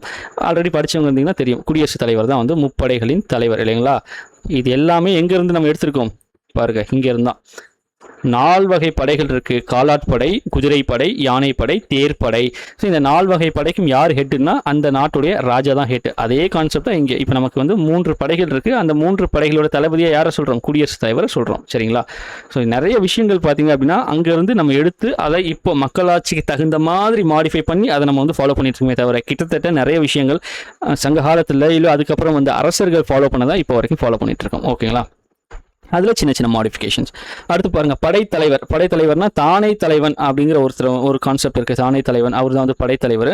அடுத்து ஆயுதங்கள் பார்த்தீங்கன்னா வெப்பன்ஸ் எப்படி, என்ன மாதிரி வெப்பன்ஸ்லாம் வச்சுருந்தாங்கன்னா வாள், கேடயம், தோமாரம். தோமாரம் வந்து எரி, ஈட்டின்னு சொல்கிறாங்க. ஜாவ்லின், இப்போ ஜாவ்லின் தூக்கி வீசுகிறோம் இல்லையா, அதுதான் வந்து தோமாரம். அடுத்து ஈட்டி, வில், அம்பு, இதெல்லாம் வந்து இருந்திருக்கு அப்படின்னு சொல்கிறாங்க. தோமாரம்னா பாருங்கள், அதுக்கு எக்ஸ்ப்ளனேஷன் கொடுத்துருப்பாங்க. சற்று தொலைவிலிருந்து எதிரியின் மீது ஏவுகணை போல வீசப்படும் ஈட்டி. கொஞ்சம் தூரத்துலேருந்து வீசுகிறோம், அதுதான் வந்துட்டு இந்த தோமாரம் அப்படின்னு வந்து சொல்கிறாங்க. சரிங்களா? படை கொட்டில் அப்படின்னா ஆயுதங்கள் வைக்கப்பட்டிருந்த இடம். இது ரொம்ப முக்கியமான ஒரு டேர்ம், இது கேட்டிருக்காங்க, ப்ரீவியஸ் இயரில் கேட்டிருக்காங்க. படை கொட்டில் அப்படின்னா ஆயுதங்கள் வைக்கப்பட்டிருந்த இடம். இங்கிலீஷ் வந்து ஆர்மரி. ஓகேங்களா? அடுத்து பாருங்கள், போர் முரசு. போர் முரசு, அதாவது இந்த டைமில் வந்துட்டு போர் ஆரம்பிக்குது, அடுத்து போர் முடியுது அப்படிங்கிறது அந்த முரசு அதை அடித்து தான் வந்து இது பண்ணுவாங்க. அந்த மாதிரி வந்துட்டு பார்த்தீங்கன்னா இது யார் வந்துட்டு போர் முரசு வந்து பார்த்தீங்கன்னா கடவுளாக கருதி வணங்கப்பட்டதுன்னா யாருன்னா கொற்றவை தான் சொல்லுவாங்க. அதை நான் மிஸ் பண்ணிட்டேன். கொற்றவையை வந்துட்டு போர்க்கடவுளாக கருதி அவங்கள வந்து வணங்கியிருப்பாங்க எல்லா ராஜாக்களுமே. ஓகேங்களா? கொற்றவை ஞாபகம் வச்சுக்கோங்க, அதை நான் மிஸ் பண்ணிட்டேன். கொற்றவையை வந்துட்டு போர்க்கடவுளாக கருதி வணங்கப்பட்டது. ஓகேங்களா? அடுத்து பாருங்கள், சட்டமும் நீதியும். சட்டம் எப்படி இருக்குன்னா அந்த டைமில் அரசர் தான் மேல்முறையீட்டு நீதிமன்றம். அவர் தான் வந்து இப்போ எப்படி நமக்கு சுப்ரீம் கோர்ட் இருக்கோ அது மாதிரி அவர் தான். அவரை தாண்டி வேறு எந்த அப்பீலுமே கிடையாது. அதே போல் நீதிமன்ற பெயர்கள்லாம் பாருங்கள், தலைநகரில் நீதிமன்றம். அந்த நாட்டுடைய தலைநகரத்தில் நீதிமன்றம் இருக்குன்னா அதுக்கு பேர் வந்து அவை. அதுவே கிராமங்களில் இருக்குன்னா அதுக்கு பேர் வந்து மன்றம். ஓகேங்களா? தலைநகரில் இருந்தால் அவை, தலைநகர் இல்லாமல் கிராமங்கள் இருந்தால் அதுக்கு பேர் வந்துட்டு மன்றம். தண்டனைகள் பார்த்தோன்னா மிகவும் கடுமையானவையாக இருந்தது. திருட்டுக்கு மரண தண்டனையை, தலை உறுப்புகளை துண்டித்தல், சித்திரவதை, சிறை அபராதம், இந்த மாதிரி நிறைய கேட்டகரி வந்து இருந்திருக்கு. ரொம்ப கடுமையாகவும் இருந்திருக்கு. அடுத்து பாருங்கள், உள்ளாட்சி நிர்வாகம், லோக்கல் அட்மினிஸ்ட்ரேஷன். என்ன சொல்கிறாங்கன்னா எங்களுடைய பிரிவுகள். இப்போ எப்படி நம்ம வந்துட்டு ஸ்டேட்டு, அதான் ஃபஸ்ட்டு நாடு, அப்புறம் ஸ்டேட்டுக்கு அப்புறம் வந்துட்டு மண்டலம்னு சொல்லுவாங்க. மண்டலுக்கு அப்புறம் தான் மாவட்டங்கள், மாவட்டத்துக்கு அப்புறம் வந்துட்டு வட்டம், வட்டத்துக்கு அப்புறம் நகராட்சி, பேரூராட்சி, அப்புறம் வந்து கிராமத்து லெவலில் போகும். மாநகராட்சி, நகராட்சி, பேரூராட்சி, அப்புறம் வந்துட்டு இது லோக்கல் கவர்மெண்ட்டில் கிராமம் பார்த்தீங்கன்னா மாவட்ட ஒன்றியமா, ஆமாம் மாவட்ட ஒன்றியமா, அதுக்கப்புறம் வந்து ஒன்றிய ஊராட்சி, அப்புறம் கிராமம். பல கிராமங்கள் சேர்ந்தது ஒன்றியம். அந்த ஒன்றியம் எல்லாம் கொஞ்சம் சேர்ந்தது தான் மாவட்ட ஒன்றியம் மாதிரி இருக்கும். ரைட். அது இப்போ இருக்கிற அந்த ஆர்டரு. அந்த டைமில் அவங்க வந்து எப்படி வந்து பண்ணியிருக்காங்க அப்படின்னா, ஃபஸ்ட்டு மண்டலம், அதாவது பாருங்கள் மண்டலம்ங்கிறது பெரிய எஸ், அதிலிருந்து நாடு, அதுக்கப்புறம் கூற்றம், கூற்றம் அடுத்து ஊர், மேலேருந்து இப்படி வரும். ஸோ இப்படி கூட நீங்கள் ஞாபகம் வச்சுக்கலாம். ஃபஸ்ட்டு மண்டலம், அதுக்கப்புறம் வந்துட்டு நாடு, அதுக்கு அடுத்த பிரிவு வந்து பார்த்தீங்கன்னா கூற்றம், கடைசியாக இருக்கிறது வந்து ஊர், அதாவது கிராமம். ஊர் தான் வந்து கிராமம் அப்படி ஞாபகம் வச்சுக்கோங்க. இது பார்த்தீங்கன்னா நமக்கு டிஎன்பிஎஸ்சியில் எப்படி கேட்டிருந்தாங்கன்னா, இந்த கேள்வி அப்படியே கேட்டிருந்தாங்க, ஆனால் ஏறு வரிசையில் கேட்டிருந்தாங்க. இங்கே நமக்கு இருக்கிறது இறங்கு வரிசை, புக்கில் கொடுத்துருக்கிறது இறங்கு வரிசையில் கொடுத்துருப்பாங்க டிசெண்டிங் ஆர்டரில். இங்கே பாருங்கள் அப்படியே வந்துட்டு ஏறு வரிசையில் கேட்டிருப்பாங்க. அப்போது சின்னதுலேருந்து பெருசு போகணும். இது பெருசுலேருந்து சின்னது வந்தோம். ஊரை விட பெருசு கூற்றம், கூற்றத்துக்கு அடுத்தது மேலே இருக்கிறது வந்து நாடு, அதுக்கு மேலே இருக்கிறது மண்டலம். ஸோ இப்படியே கொடுத்துருந்தாங்க. அந்த ஃப்ளோ சார்ட் மாதிரி இப்படி ஏரோ மார்க் போடாமல் இந்த சிம்பிள் இதுனா என்னதுங்க, லெஸ் தென். அப்போது இங்கே இருக்க ஒரு நம்பர் இருக்குன்னா இந்த நம்பரோட இது வந்து சின்னதுன்னு அர்த்தம். அப்போ ஊரை விட ஊர் இஸ் லெஸ் தென் கூற்றம். அப்போ இதை விட ரைட் சைடில் இருக்கிறத விட இந்த லெஃப்ட் சைடு இருக்கிறது சின்னதுன்னு அர்த்தம். அப்போது இது ஊர் வந்து கூற்றத்தை விட சின்னது, கூற்றம் நாடை விட சின்னது, நாடு வந்துட்டு மண்டலத்தை விட சின்னது. இதுதான் கான்செப்ட், ரைட்டுங்களா? இது நமக்கு ப்ரீவியஸ்லையும் கேட்டிருக்காங்க. நல்லா கவனித்து கிளியராக வந்து நோட் பண்ணி வச்சுக்கோங்க. அடுத்து பாருங்க, ஊருடைய வகைகள் என்ன மாதிரியான ஊர்கள்லாம் இருந்திருக்குன்னு சொல்றாங்க பாருங்க. பேரூர்னா பெரிய கிராமம், சிற்றூர்னா சிறிய கிராமம், மூதூர்னா பழமையான கிராமம், அடுத்து பட்டினம்னா கடற்கரையோர நகரங்கள், புகாருங்கிறது துறைமுகங்களை குறிக்கும் பொதுவான சொல்லு. துறைமுகங்களை குறிக்கும் பொது சொல்லு தான் புகார்னு சொல்றாங்க. முக்கிய நகரங்கள் என்னென்ன இருக்குன்னா புகாரு, உறையூர், கொர்க்கை, மதுரை, முசிறி, வஞ்சிக்கு இன்னொரு இது வந்து கரூர், அடுத்து காஞ்சி. இதெல்லாம் முக்கியமான நகரங்கள், சங்ககாலத்து நகரங்கள் அப்படிங்கிறத சொல்றாங்க. ரைட். அடுத்து பாருங்க, திணை சார்ந்த சங்ககால சமூகம். நம்ம வந்து சங்ககாலம் எப்படி வந்து பிரிக்கப்பட்டிருக்குன்னா திணை சார்ந்தது. அந்த திணை என்னன்னு பார்த்தீங்கன்னா 5 திணைகளாக பிரிக்கப்பட்டுள்ளது. எல்லாருக்குமே தெரிஞ்சதுதான். குறிஞ்சி, முல்லை, மருதம், நெய்தல், பாலை. அதில் வந்து மென்புலம், வன்புலம்னு சொல்றாங்க. மென்புலம் அப்படின்னா நன்செய்னா நம்ம பேச்சு வழக்கில் எப்படி சொல்லுவாங்க, நஞ்சை ஓட்டுறதுன்னு சொல்றோம் இல்லைங்களா? நஞ்சை ஓட்டுறதுன்னு என்னதுங்க, நெல் பயிரிடுறது தான் நஞ்சை ஓட்டுறது. அப்போ நஞ்சை ஓட்டுறதுன்னா பார்த்தீங்கன்னா மருத நிலம்னா என்னதுங்க, மருதம்னா வயல்வெளிகள் இல்லைங்களா? வயல் சார்ந்த இடமும் மருதம். அப்போது அங்கே வந்துட்டு வயலில் நெல், கரும்பெல்லாம் விளை வைக்கிறாங்க. அது வந்து நஞ்சை. புன்சை அப்படின்னா வன்புலம், புஞ்சை அப்படிங்கிறது வன்புலம். அது பாருங்கள் மருதம் மற்றும் நெய்தல் தவிர்த்த மற்ற நிலங்கள். இது நல்லா இந்த இது டிஃப்ரென்ஸ் தெரிஞ்சுக்கணும். மருதங்கிறது வந்து பார்த்தீங்கன்னா நஞ்சை, அதே போல் புன்சை அப்படிங்கிறது பார்த்தீங்க அப்படின்னா இந்த மருதமும் நெய்தல். ஏங்க நெய்தலுங்கிறது கடலும் கடல் சார்ந்த இடமும்.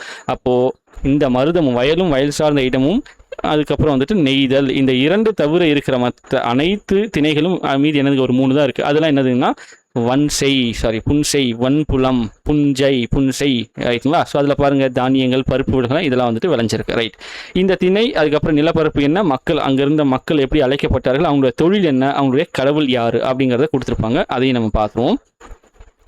குறிஞ்சி பாருங்கள், மலை சார்ந்த இடம். இதெல்லாம் நமக்கு 6th ஸ்டாண்டர்ட் நம்ம படிக்கும்போதே படிச்சிருப்போம். இதெல்லாம் நமக்கு வந்து மிஸ்ஸே ஆகக்கூடாது. அதாவது புதுசாக படிக்கிற மாதிரிலாம் இருக்கக்கூடாது. ஆல்ரெடி நம்ம ஸ்கூல் புக்லேயே படித்தது தான். அதெல்லாம் அதாவது சின்ன ஸ்டாண்டர்டில். குறிஞ்சி மலை சார்ந்த இடமும், குறவர் குறத்தியர். அங்கே இருக்க மக்கள் என்ன சொல்கிறாங்க, குறவர் குறத்தியர். நமக்கு வந்து சொல்லுவாங்க இல்லையா, முருகன் வந்துட்டு குறிஞ்சி திணையை சேர்ந்தவர், அப்போ அவர் வந்து ஒரு குறத்தியை தானே கல்யாணம் பண்ணியிருப்பார் அப்படிங்கிற மாதிரி சொல்லுவாங்க. இவங்களுடைய தொழில் பார்த்தீங்கன்னா இது மலையில் இருக்கிறதுனால என்ன பண்ணுறாங்க, வேட்டையாடுதல், சேகரித்தல். அங்கே வந்து கிழங்கு, உணவுப் பொருட்கள்லாம் சேகரித்து தான் இவங்க வந்துட்டு சாப்பிடணும். அப்போ இதுதான் இவங்களுடைய முக்கிய தொழில்களாக இருந்திருக்கு. முருகன் சேயோன், முருகனுடைய இன்னொரு பேர் தான் சேயோனு, சரிங்களா? செங்கரும்பு சேயோனி அப்படின்னு வந்து ஒரு பாட்டெலாம் வருதுல்ல. ஸோ அந்த மாதிரி வந்து முருகனுக்கு தான் அந்த பாட்டு, ஓகேங்களா? அதான் முருகனோட பெயர் அது. ரைட். இது வந்து குறிஞ்சி. அடுத்து வந்து என்னது முல்லைங்கிறது என்னங்க, காடு சார்ந்த இடமும். அங்கே இருக்கிறது என்ன பண்ணுறாங்க, ஆயர் ஆய்ச்சியர்னா இந்த ஆணிரையை மேய்ச்சல், அதாவது வந்துட்டு ஆடு மாடு வந்து மேய்க்கிறாங்க இல்லைங்களா? அப்போ அவங்களுக்கு பேர் என்ன, ஆயர் ஆய்ச்சியர். இவங்களுடைய கடவுள் பாருங்கள் மாயோன் அல்லது விஷ்ணு, ஓகேங்களா? அடுத்தது மருதம் வந்துட்டு இப்போ தான் பார்த்தோம். வயல் சார்ந்த இடமும், உழவன் உழத்தியர், ஏன்னா அங்கே வேளாண்மை நடக்கும். அவங்களுக்கான கடவுள் வந்து இந்திரன், ரைட்டுங்களா? அடுத்து நெய்தல் பாருங்கள், கடலும் கடல் சார்ந்த இடமும், பரதவர் நுளத்தியர். இந்த இது வந்து கிளியராக ஞாபகம் வச்சுக்கோங்க. பரதவர் பரத்தியர்னு சொல்லுவாங்க. அதுக்கப்புறம் வந்து நுளத்தியர், இந்த பாயிண்ட் நல்லா ஞாபகம் வச்சுக்கோங்க. நெய்தலுக்கான மக்கள் வந்து நுளத்தியர்னு சொல்கிறாங்க. இவங்களுடைய தொழில் என்னென்னு பாருங்கள், மீன் பிடிக்காது, உப்பு உற்பத்தி பண்ணுறது. இப்போ வரைக்கும் உப்பு உற்பத்தி, மீன் பிடித்தல் தான் நடந்துட்டு இருக்கு. இவங்களோட நெய்தல் திணையுடைய இது வந்துட்டு கடவுள் யாருன்னா வருணன் அவர்கள். அடுத்து பாலை பாருங்கள், வறண்ட நிலம், மரத்தியர்னு சொல்கிறாங்க. அங்கே வாழக்கூடிய மக்களை வீரதீர செயல்கள் ப்ளஸ் கொள்ளையடித்தல். ஏன்னா அங்கே பெருசாக வந்துட்டு இது இருக்காது, நமக்கு சோர்ஸ் இருக்காது. அப்போ கொள்ளையடிக்கிறது அது ஒரு வேலையாக இருக்கும். அவங்களுக்கான கடவுள் யாரை சொல்கிறாங்கன்னா கொற்றவை, சரிங்களா? ரைட். அடுத்து பாருங்க, சமூக நிலை மற்றும் பண்பாடு. அந்த டைம்ல சமூக நிலைகள் பண்பாடு எப்படி இருந்தது அப்படின்னு சொல்றாங்க. பெண்களோட நிலைனா சமூக வாழ்வில் பெண்களுக்கு கட்டுப்பாடுகள் இல்லை. அதாவது பிற்காலத்துல தான் இந்த கட்டுப்பாடுகள் வந்திருக்கு. வெளியே வரக்கூடாது, படிக்கக்கூடாது, அதை பண்ணக்கூடாது, இதை பண்ணக்கூடாதுன்ட்டு. ஆனால் பெண்கள் வந்துட்டு இவங்க எப்போ அந்த சங்க காலத்தில் அவங்களோட நிலை எப்படி இருந்திருக்கு, சமூக வாழ்வில் பெண்களுக்கு கட்டுப்பாடே இல்லாமல் இருந்திருக்கிறது. அப்போ சமூக வாழ்க்கையில் அவங்க ஈடுபடுவதற்கான தடை இல்லை. 40க்கும் மேற்பட்ட பெண்பார் புலவர்கள் வாழ்ந்து நூல்களை தந்துள்ளனர். முக்கியமான பெண்பார் புலவர்கள் பாருங்க, ஔவையார், வெள்ளி வீதியார், காக்கை பாடினியார், ஆதிமந்தையார், பொன்முடியார், நச்செல்லையார், இந்த மாதிரி நிறைய வரும். ஓகேனா, இவங்க எல்லாமே வந்து பெண்பார் புலவர்கள். திருமணம் சொந்த விருப்பத்தை சார்ந்திருந்தது. இது வந்து கள ஒழுக்கம். அதாவது இப்போ பண்ற மாதிரி இப்போதான் கொஞ்சம் கொஞ்சமா வருது. இந்த திருமணம்ங்கிறது என்ன வருது, சொந்த விருப்பம் அப்படிங்கிற கான்செப்ட் இப்போ மறுபடியும் வந்து துளிர்த்து வர ஆரம்பிக்குது. முன்னாடிலாம் இது பேரண்ட்ஸ் சொல்லிட்டா முடிஞ்சு போச்சு. அது அவங்க சொன்னா கல்யாணம் பண்ணணும், படிக்காம கூட கல்யாணம் பண்ணிக்கணும், அந்த மாதிரிலாம் இருந்தது. இப்போ அதெல்லாம் கொஞ்சம் மாறிட்டு வருது. ஆனா இந்த விஷயம் எப்போ இருந்திருக்கு, சங்க காலத்திலேயே இருந்திருக்கு. பெண்கள் விருப்பத்தை சார்ந்து தான். இப்போ இதுக்கு பெஸ்ட் எக்ஸாம்பிளே நம்ம எதை சொல்லலாம் அப்படின்னா, பாகுபலியே சொல்லலாம். பாகுபலியில் என்ன வருங்க, அனுஷ்கா அவங்க வந்துட்டு என்ன பண்ணுவாங்க, கல்யாணம் பண்ணிக்க முடியாது அப்படின்னு சொல்லுவாங்க இல்லையா. அப்போ அவங்க சொந்த விருப்பத்தை சார்ந்தது. கரெக்டுங்களா? என்ன யார் வந்துட்டு இது வந்துட்டு நான் யாருக்கு பணிப்பெண்ணாக போகணுங்கிறது நான் தான் முடிவு பண்ணணும் அப்படிங்கிற மாதிரி தான் அந்த டைம், அந்த கான்செப்ட். அப்போ அது அந்த ஃப்ரீடம் அவங்களுக்கு அப்போலேருந்து இருந்திருக்கு. இடையில தான் அது வந்து மாறி இருக்கு. சரிங்களா? அடுத்து கற்பு சிறந்த ஒழுக்கமாக கருதப்பட்டது. ஸோ இப்போ இது வந்துட்டு கற்புங்கிறதுக்கான மீனிங் வந்து வேறு, அப்போ இருக்கிற மீனிங் வேறு. ஏன்னா இப்போ இது வந்துட்டு பியூராக வந்து எதை பேஸ் பண்ணி போயிருக்குங்க, அந்த பாடி பேஸ் பண்ணி போயிருக்கும். பட் அதுக்கு முன்னாடிலாம் பார்த்தீங்கன்னா கற்புங்கிறது அதனுடைய தன்மைங்கிறது வேறு. அது வந்துட்டு அந்த இது அறிவுலேருந்து எல்லாமே வந்து சார்ந்தது தான் அந்த கற்புங்கிற கான்செப்ட். ரைட், நான் கன்ஃபியூஸ் பண்ண வேணாம், ஜஸ்ட் இது தெரிஞ்சுக்கிட்டா போதும். அடுத்து அவங்களுக்கு சொத்துரிமை இருந்திருக்கான்னு பார்த்தீங்கன்னா, பெற்றோரின் சொத்தில் மகனுக்கும் மகளுக்கும் சமமான பங்கு இருந்தது. எவ்வளோ பெரிய விஷயம் பாருங்க. இதுதாங்க வந்துட்டு ரொம்ப முக்கியமான ஒரு கான்செப்ட். என்ன சொல்லுவாங்கன்னா, இப்போ வந்துட்டு நம்ம என்ன சொல்கிறோம், முற்போக்குன்னு சொல்கிறோம் இல்லைங்களா. முற்போக்குங்கிறது எப்போவே நமக்கு இருந்திருக்கு பாருங்க. இதெல்லாம் வந்துட்டு இதெல்லாம் வந்து இந்த கான்செப்ட்லாம் எப்போ சங்க காலத்திலே, கிமு காலத்திலே இருந்திருக்கு. மகனுக்கும் மக்களுக்கும் சமமாக பங்கு எதில், சொத்துல. இப்போ கூட நமக்குலாம் கரெக்டாக கொடுக்குறாங்களான்னு தெரியல, ஆனால் இது அப்போவே இருந்திருக்கு பாருங்க. இதுதான் வந்து பெண்களோட நிலையாக வந்து சொல்கிறாங்க. அடுத்து உடை மற்றும் அணிகலன்கள். அவங்களுடைய உடை மற்றும் அணிகலன்கள் எப்படி இருந்துச்சுன்னா, செல்வந்தர்கள் நல்லா வந்துட்டு பணம் படைச்சவங்க மஸ்லின் பட்டு மற்றும் நேர்த்தியான பருத்தி ஆடைகள் இதை வந்துட்டு அதை வந்து யூஸ் பண்ணியிருக்காங்க. சாதாரண மக்களுக்கு வந்து பார்த்தீங்கன்னா பருத்தியாலான 2 துண்டுகளான ஆடைகள் அதுதான் வந்து சாதாரண மக்கள் வந்து பயன்படுத்திருக்காங்க. ஸோ இப்போ இருக்கிற மாதிரி தான். இப்போ நல்ல காசு இருந்தால் வந்து ஒரு சட்டையை 3000-4000 எடுக்கிறோம். இல்லை காசு கம்மியாக இருக்குன்னா ஒரு 700-600 ஒரு சட்டை எடுக்கணும். அவ்வளோதான் கான்செப்ட். அதே தான் அங்கேயும். அப்போ அங்கே கேட்டகரி இருக்குது. இந்த மஸ்லின் துணி பட்டுலாம் கொஞ்சம் ஹை காஸ்ட்டு. அப்போ அதை வந்து பணம் படைத்தவர்கள் செல்வந்தர்கள் மட்டும்தான் யூஸ் பண்ண முடியுது. சாதாரண மக்கள் பருத்தி கொஞ்சம் ஈஸியாக கிடைக்குதுங்கிறனால அதை வந்து யூஸ் பண்ணியிருக்காங்க. அடுத்து பாருங்கள், கலிங்கம் அப்படிங்கிற ஒரு கேட்டகரி இருக்குது. அந்த துணி பாருங்கள், பாம்பின் தோலை காட்டிலும் மென்மையான துணி அப்படிங்க. பாம்பு அந்த சட்டையை உரிக்கும் இல்லையா, அது உரிச்சு போட்டால் பாருங்கள், அது அப்படியே பிஞ்சிட்டு போகும். அவ்வளோ வந்து ரொம்ப சாஃப்டாக இருக்கும். அதை விட சாஃப்டான துணி தான் எதுன்னு சொல்கிறாங்க, கலிங்கம் அப்படிங்கிற ஒரு துணியை வந்து சொல்கிறாங்க. நெக்ஸ்ட் அணிகலன்கள் பாருங்கள், தங்கம், வெள்ளி, முத்து, நவரத்தின கற்கள், சங்கு, பாசி மணிகளால் செய்யப்பட்டவை. இது எல்லாமே வந்து செஞ்சிருக்காங்க. ரைட்டுங்களா? அவங்களோட சமய நம்பிக்கைகள் மற்றும் சாதி முறைகள் எப்படி இருந்திருக்குன்னு பார்த்தீங்கன்னா, முதன்மை தெய்வம் முருகர் தான். இப்போதான் இது வந்து பெரிய பிரச்சனையே ஓடிட்டு இருக்கு இல்லைங்களா. நார்த்தில் பிறந்தவர்னு ஒரு இது போட்டு பெரிய இதுவாக ஓடிட்டு இருக்கு இல்லையா. அது முதன்மை தெய்வம் யாருன்னா சேயோன்னு, அதுதான் நம்மளுடைய கடவுளாகவும் இருந்திருக்காரு. ரைட்டுங்களா? ஸோ இதெல்லாம் வந்து டிபேட் கூட போச்சு. இவர் பாரிக்கும் அந்த இது பாலிடாக்ஸ் இருப்பார் இல்லையா, விக்னேஷ் இருக்காங்க இல்லையா. ஸோ 2 பேருக்கும் டிபேட்லாம் போச்சு, முருகர் வந்துட்டு யார் என்ன அப்படிங்கிற மாதிரி. ஸோ அந்தளவுக்கு வந்துட்டு இப்போ பேச்சு பொருள் ஆகியிருக்கு, அதனால சொல்கிறேன். அடுத்து பிற தெய்வங்கள் என்னென்னு இருக்குது பாருங்கள், சிவன், மாயோனு, இந்திரன், வருணன், இது எல்லாமே வந்து 5 திணைகளில் உள்ளவர் தானே. அதில் பார்த்தீங்கன்னா இந்த சிவன் தென்னாடுடைய சிவனையை போற்றி நம்ம பாடுவோம். நம்ம பாடலாம் இருக்குது, நான் கீரர் பாடிப்பார். அப்போ வந்துட்டு இது வந்துட்டு இதுலேயுமே ஒரு இது இருக்குது, இமயமலையிலேருந்து வந்தவர் சிவன் சொல்லுவாங்க. பட் நம்ம வந்து தென்னாடுடைய சிவனையை போற்றின்னு தான் அதை சொல்லுவோம். அப்போ நமக்கு அவங்க இங்கேருந்து வந்தவங்கிறது நம்மளோட கான்செப்ட். எல்லாமே தமிழர்கள் அப்படிங்கிறது மிக முக்கியமான கான்செப்ட். ரைட்டுங்களா? அடுத்து நடுகள் வழிபாடு. இது நம்ம வந்து முன்னாடி லெசன்லேயே பார்த்தோம். 3வது கிளாஸுங்களா? ஆமாம், ஃபஸ்ட்டு இது, 2வது பண்டைய நகரங்கள், 3வது ரைட் அந்த பெருங்கற்கால பண்பாடு. அதில் அந்த நடுகள் வழிபாடு அதெல்லாம் பார்த்துருப்போம். பெரும்பாலும் போர்க்களத்தில் மரணம் அடைந்த வீரரின் நினைவாக நடப்படும் வீரக்கள் தான் நடுகள் வழிபாடுன்னு சொல்கிறாங்க. பௌத்தமும் சமணமுமே அந்த டைமில் இருந்திருக்கு. எப்போ இந்த இதெல்லாம் சமய நம்பிக்கைகள் பார்த்தீங்கன்னா, இந்த சைவம் வைணவங்கிற அந்த கான்செப்ட் வரதுக்கு முன்னாடியே நமக்கு என்ன இருந்திருக்கு பாருங்கள், பௌத்தமும் சமணமும் இருந்திருக்கிறது. அதுக்கு முன்னாடி பார்த்தீங்கன்னா நமக்கு வந்து ஆசீர்வாதம்னு சொல்லுவாங்க. ஸோ அதெல்லாம் கொஞ்சம் டீட்டெயிலாக போகும், நமக்கு இந்த இதுக்கு தேவைப்படாது. சாதி முறை பற்றி என்ன சொல்கிறாங்கன்னா, வட இந்தியாவில் இருந்து இருந்தது போல. இந்த பாயிண்ட் ரொம்ப முக்கியம் பாருங்க. அப்போவே வந்து வட இந்தியாவில் அந்த வர்ணாசிரம சாதி முறை இருந்திருக்கு. 4 வர்ணம் சொல்லுவாங்க இல்லைங்களா, இது வந்துட்டு ஒரு சாதிய முறை அப்படிங்கிறது தான் நம்மளுடைய பார்வையாக இருக்குது. அது தமிழகத்தில் முக்கியமாக சங்க தமிழகத்தில் வந்துட்டு பெருசாக இல்லை, வளர்ச்சி அடைந்திருக்கவில்லை அப்படின்னு சொல்கிறாங்க. ரைட்டுங்களா? ஸோ அதுக்கப்புறம் பின்னால் வந்ததான் இந்த சாதிய கட்டமைப்புகள்லாம். அதுக்கு முன்னாடி வரைக்கும் அந்த மாதிரியான கட்டமைப்பு இல்லை அப்படிங்கிறது தான் நிதர்சனமான உண்மை. அடுத்து கலைகள் மற்றும் பொழுதுபோக்கு. இவங்களுடைய பொழுதுபோக்கு என்ன மாதிரி கலைகளில் ஈடுபட்டிருந்தாங்க பார்த்தீங்கன்னா பாருங்கள், இசைக்கருவிகள். அப்போல்லாம் நிறைய அந்த மாதிரி விஷயங்கள் இருக்குது பாருங்களேன். இசைக்கருவிகள், முரசு, புல்லாங்குழலி, யாழ் மீட்டுதல், மகர யாழ், மேயாழ், சகோட்டி யாழ், நிறைய யாழ் இருக்கும். அது அந்த வீணை அந்த பார்த்தீங்கன்னா அந்த நரம்புகள் பேஸ் பண்ணி வரும். 7 நரம்பு 12 நரம்பு அந்த மாதிரி நிறைய வரும்.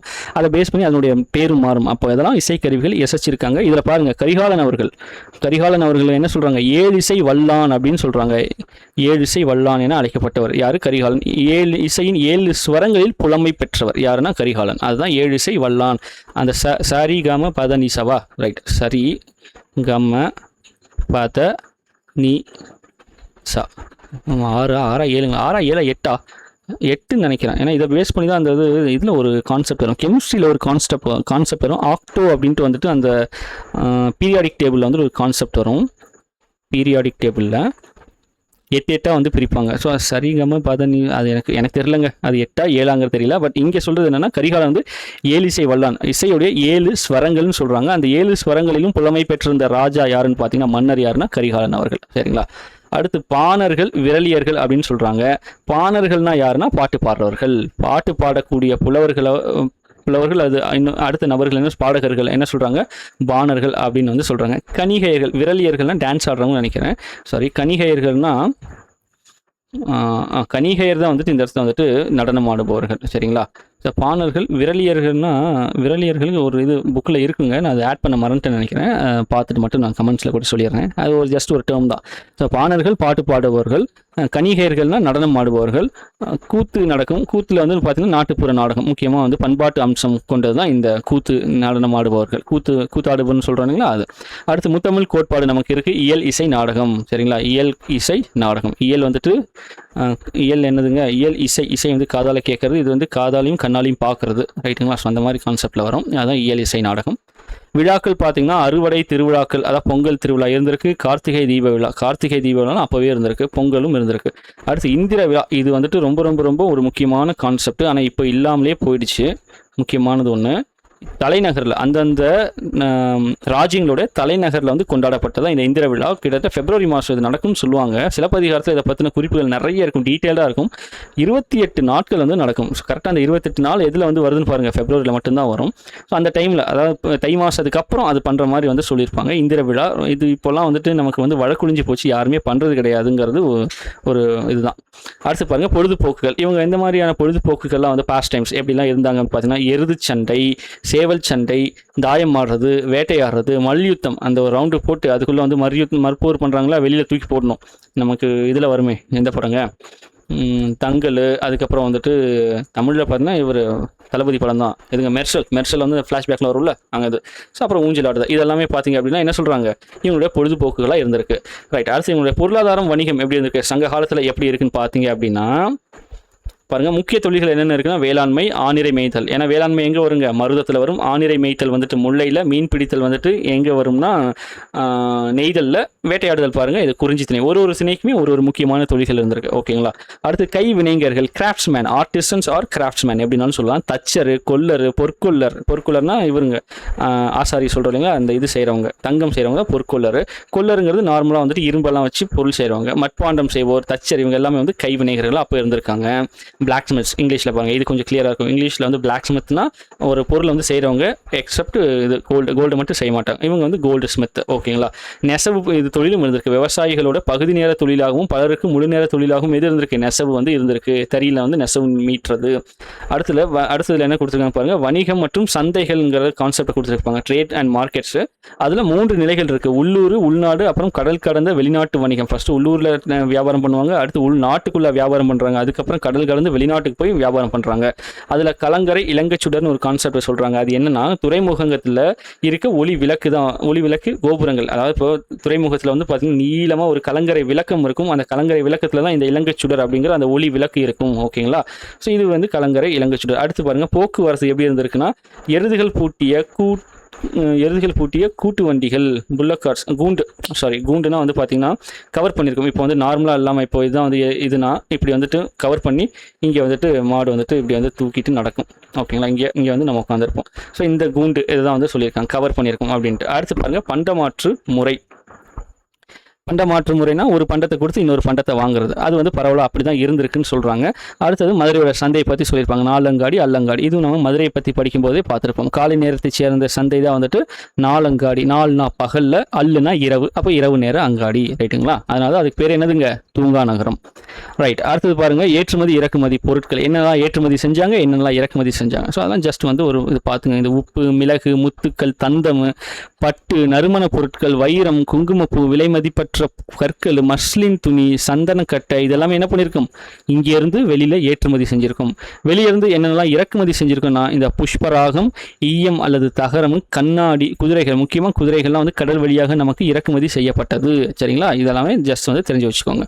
அடுத்தது பாருங்கள், கடைசியாக வந்துட்டு இது வந்து பாக்ஸ் கண்டென்ட் கொடுத்துருப்பாங்க. அதில் பார்த்துங்க, எகிப்து அரசன் இரண்டாம் எகிப்து அரசன் ராம்செஸ் II சொல்கிறாங்க. இரண்டாம் எகிப்தியன் அரசன் ராம்செஸ் II, அவருக்கு வந்து என்ன இருக்குன்னா, அவருடைய உடல் வந்து பதப்படுத்தப்பட்டு வச்சிருக்கு. அந்த பதப்படுத்தப்பட்ட உடலை திறக்கப்படும் போது என்ன இருந்திருக்கு, நிறைய என்ன இருந்திருக்குன்னா கருமிளகு வந்து இருந்திருக்கு. அதாவது வயிற்றுல, அடி வயிற்றுல ப்ளஸ் அந்த இடத்துல வயிற்றுக்குள்ளெல்லாம் பாருங்கள், இங்கே இருக்கும் பாருங்களேன், நாஸ்ட்ரல்ஸ் ப்ளஸ் அப்டமன்.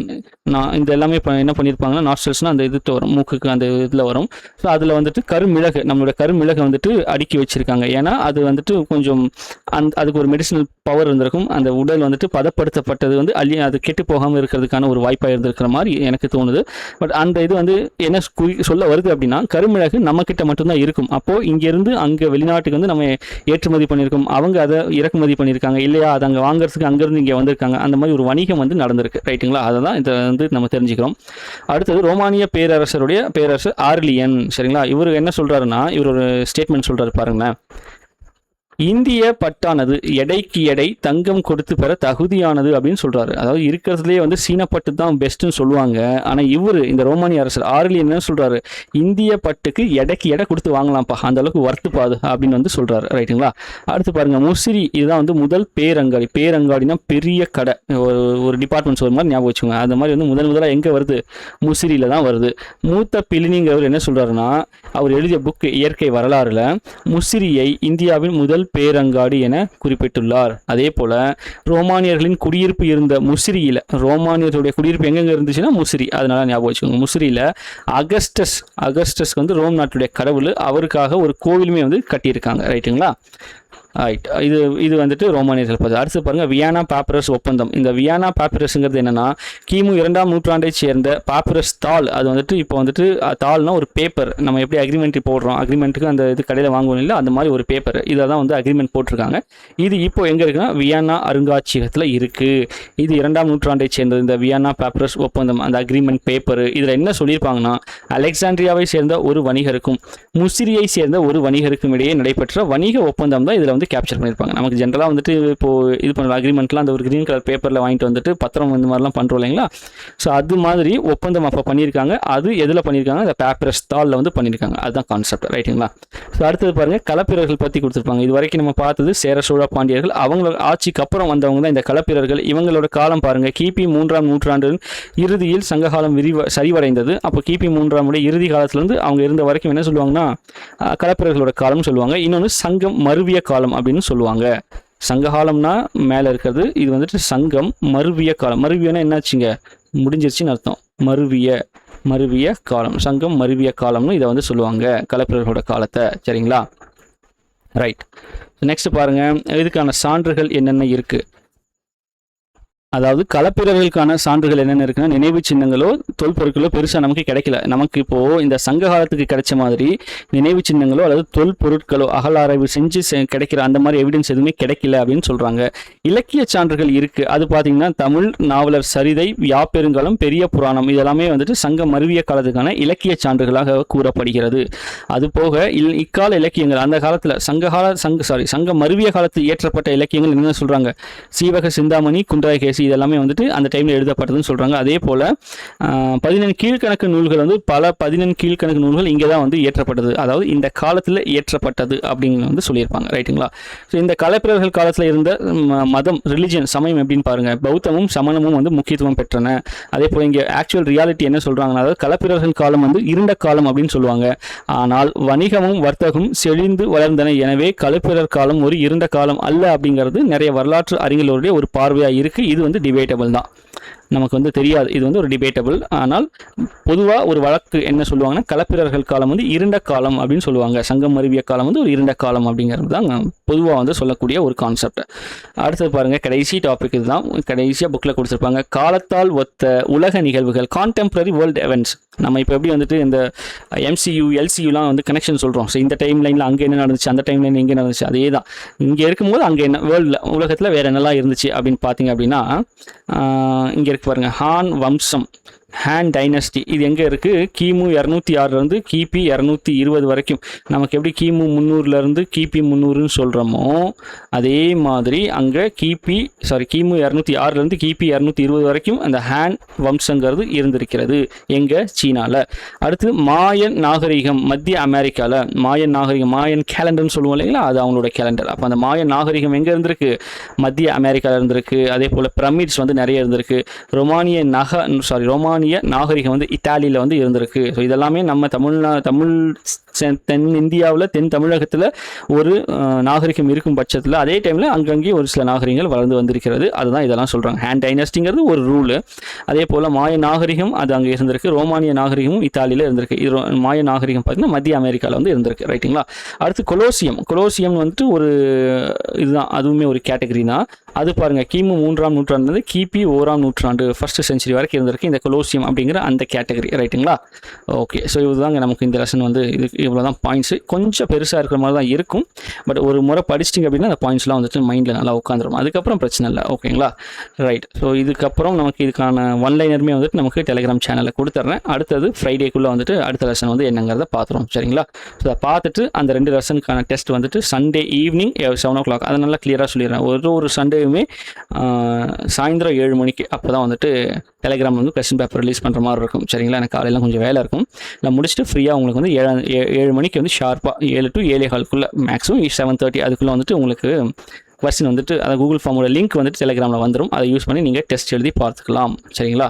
ஸோ நான் மேலே வந்துட்டே இருக்குது. ஆக்சுவலாக இதுவே பார்த்தீங்கன்னா 23 பேஜுங்க. நான் கொஞ்சம் ஸ்பேசியஸ் தான் ரெடி பண்ணேன். ஸோ அப்படி பார்த்தாலுமே நிறைய கொஞ்சம் இன்ஃபர்மேஷன் இருக்குது. 23 பேஜஸ் வந்துருச்சு. ஸோ இந்த லெசன் இதோட முடிஞ்சது. சரிங்களா? ரொம்ப முக்கியமான லெசனுங்க. கிளியராக வந்து பாருங்கள். வீடியோ நல்லா ஃபுல்லாக பார்த்துட்டு அதுக்கப்புறம் நீங்கள் புக்கில் படிச்சிங்க அப்படின்னா ஈஸியாக மைண்டில் உட்காந்துரும். இல்லை சார், நான் வந்துட்டு இந்த லெசன் ஒரு முறை வந்துட்டு வீடியோ பார்த்துட்டு அதுக்கப்புறம் வந்து ஒன்லைனராக படிச்சுக்கிறேன் அப்படின்னாலும் உங்களுக்கு நான் வந்து ஒன்லைனர் வந்து கொடுத்துருவேன். நீங்கள் டவுன்லோட் பண்ணிக்கலாம். PDF கொடுத்துறேன், டவுன்லோட் பண்ணிக்கோங்க. சரிங்களா? ஓகே, நெக்ஸ்ட் கிளாஸில் பார்ப்போம். நன்றி, வணக்கம்.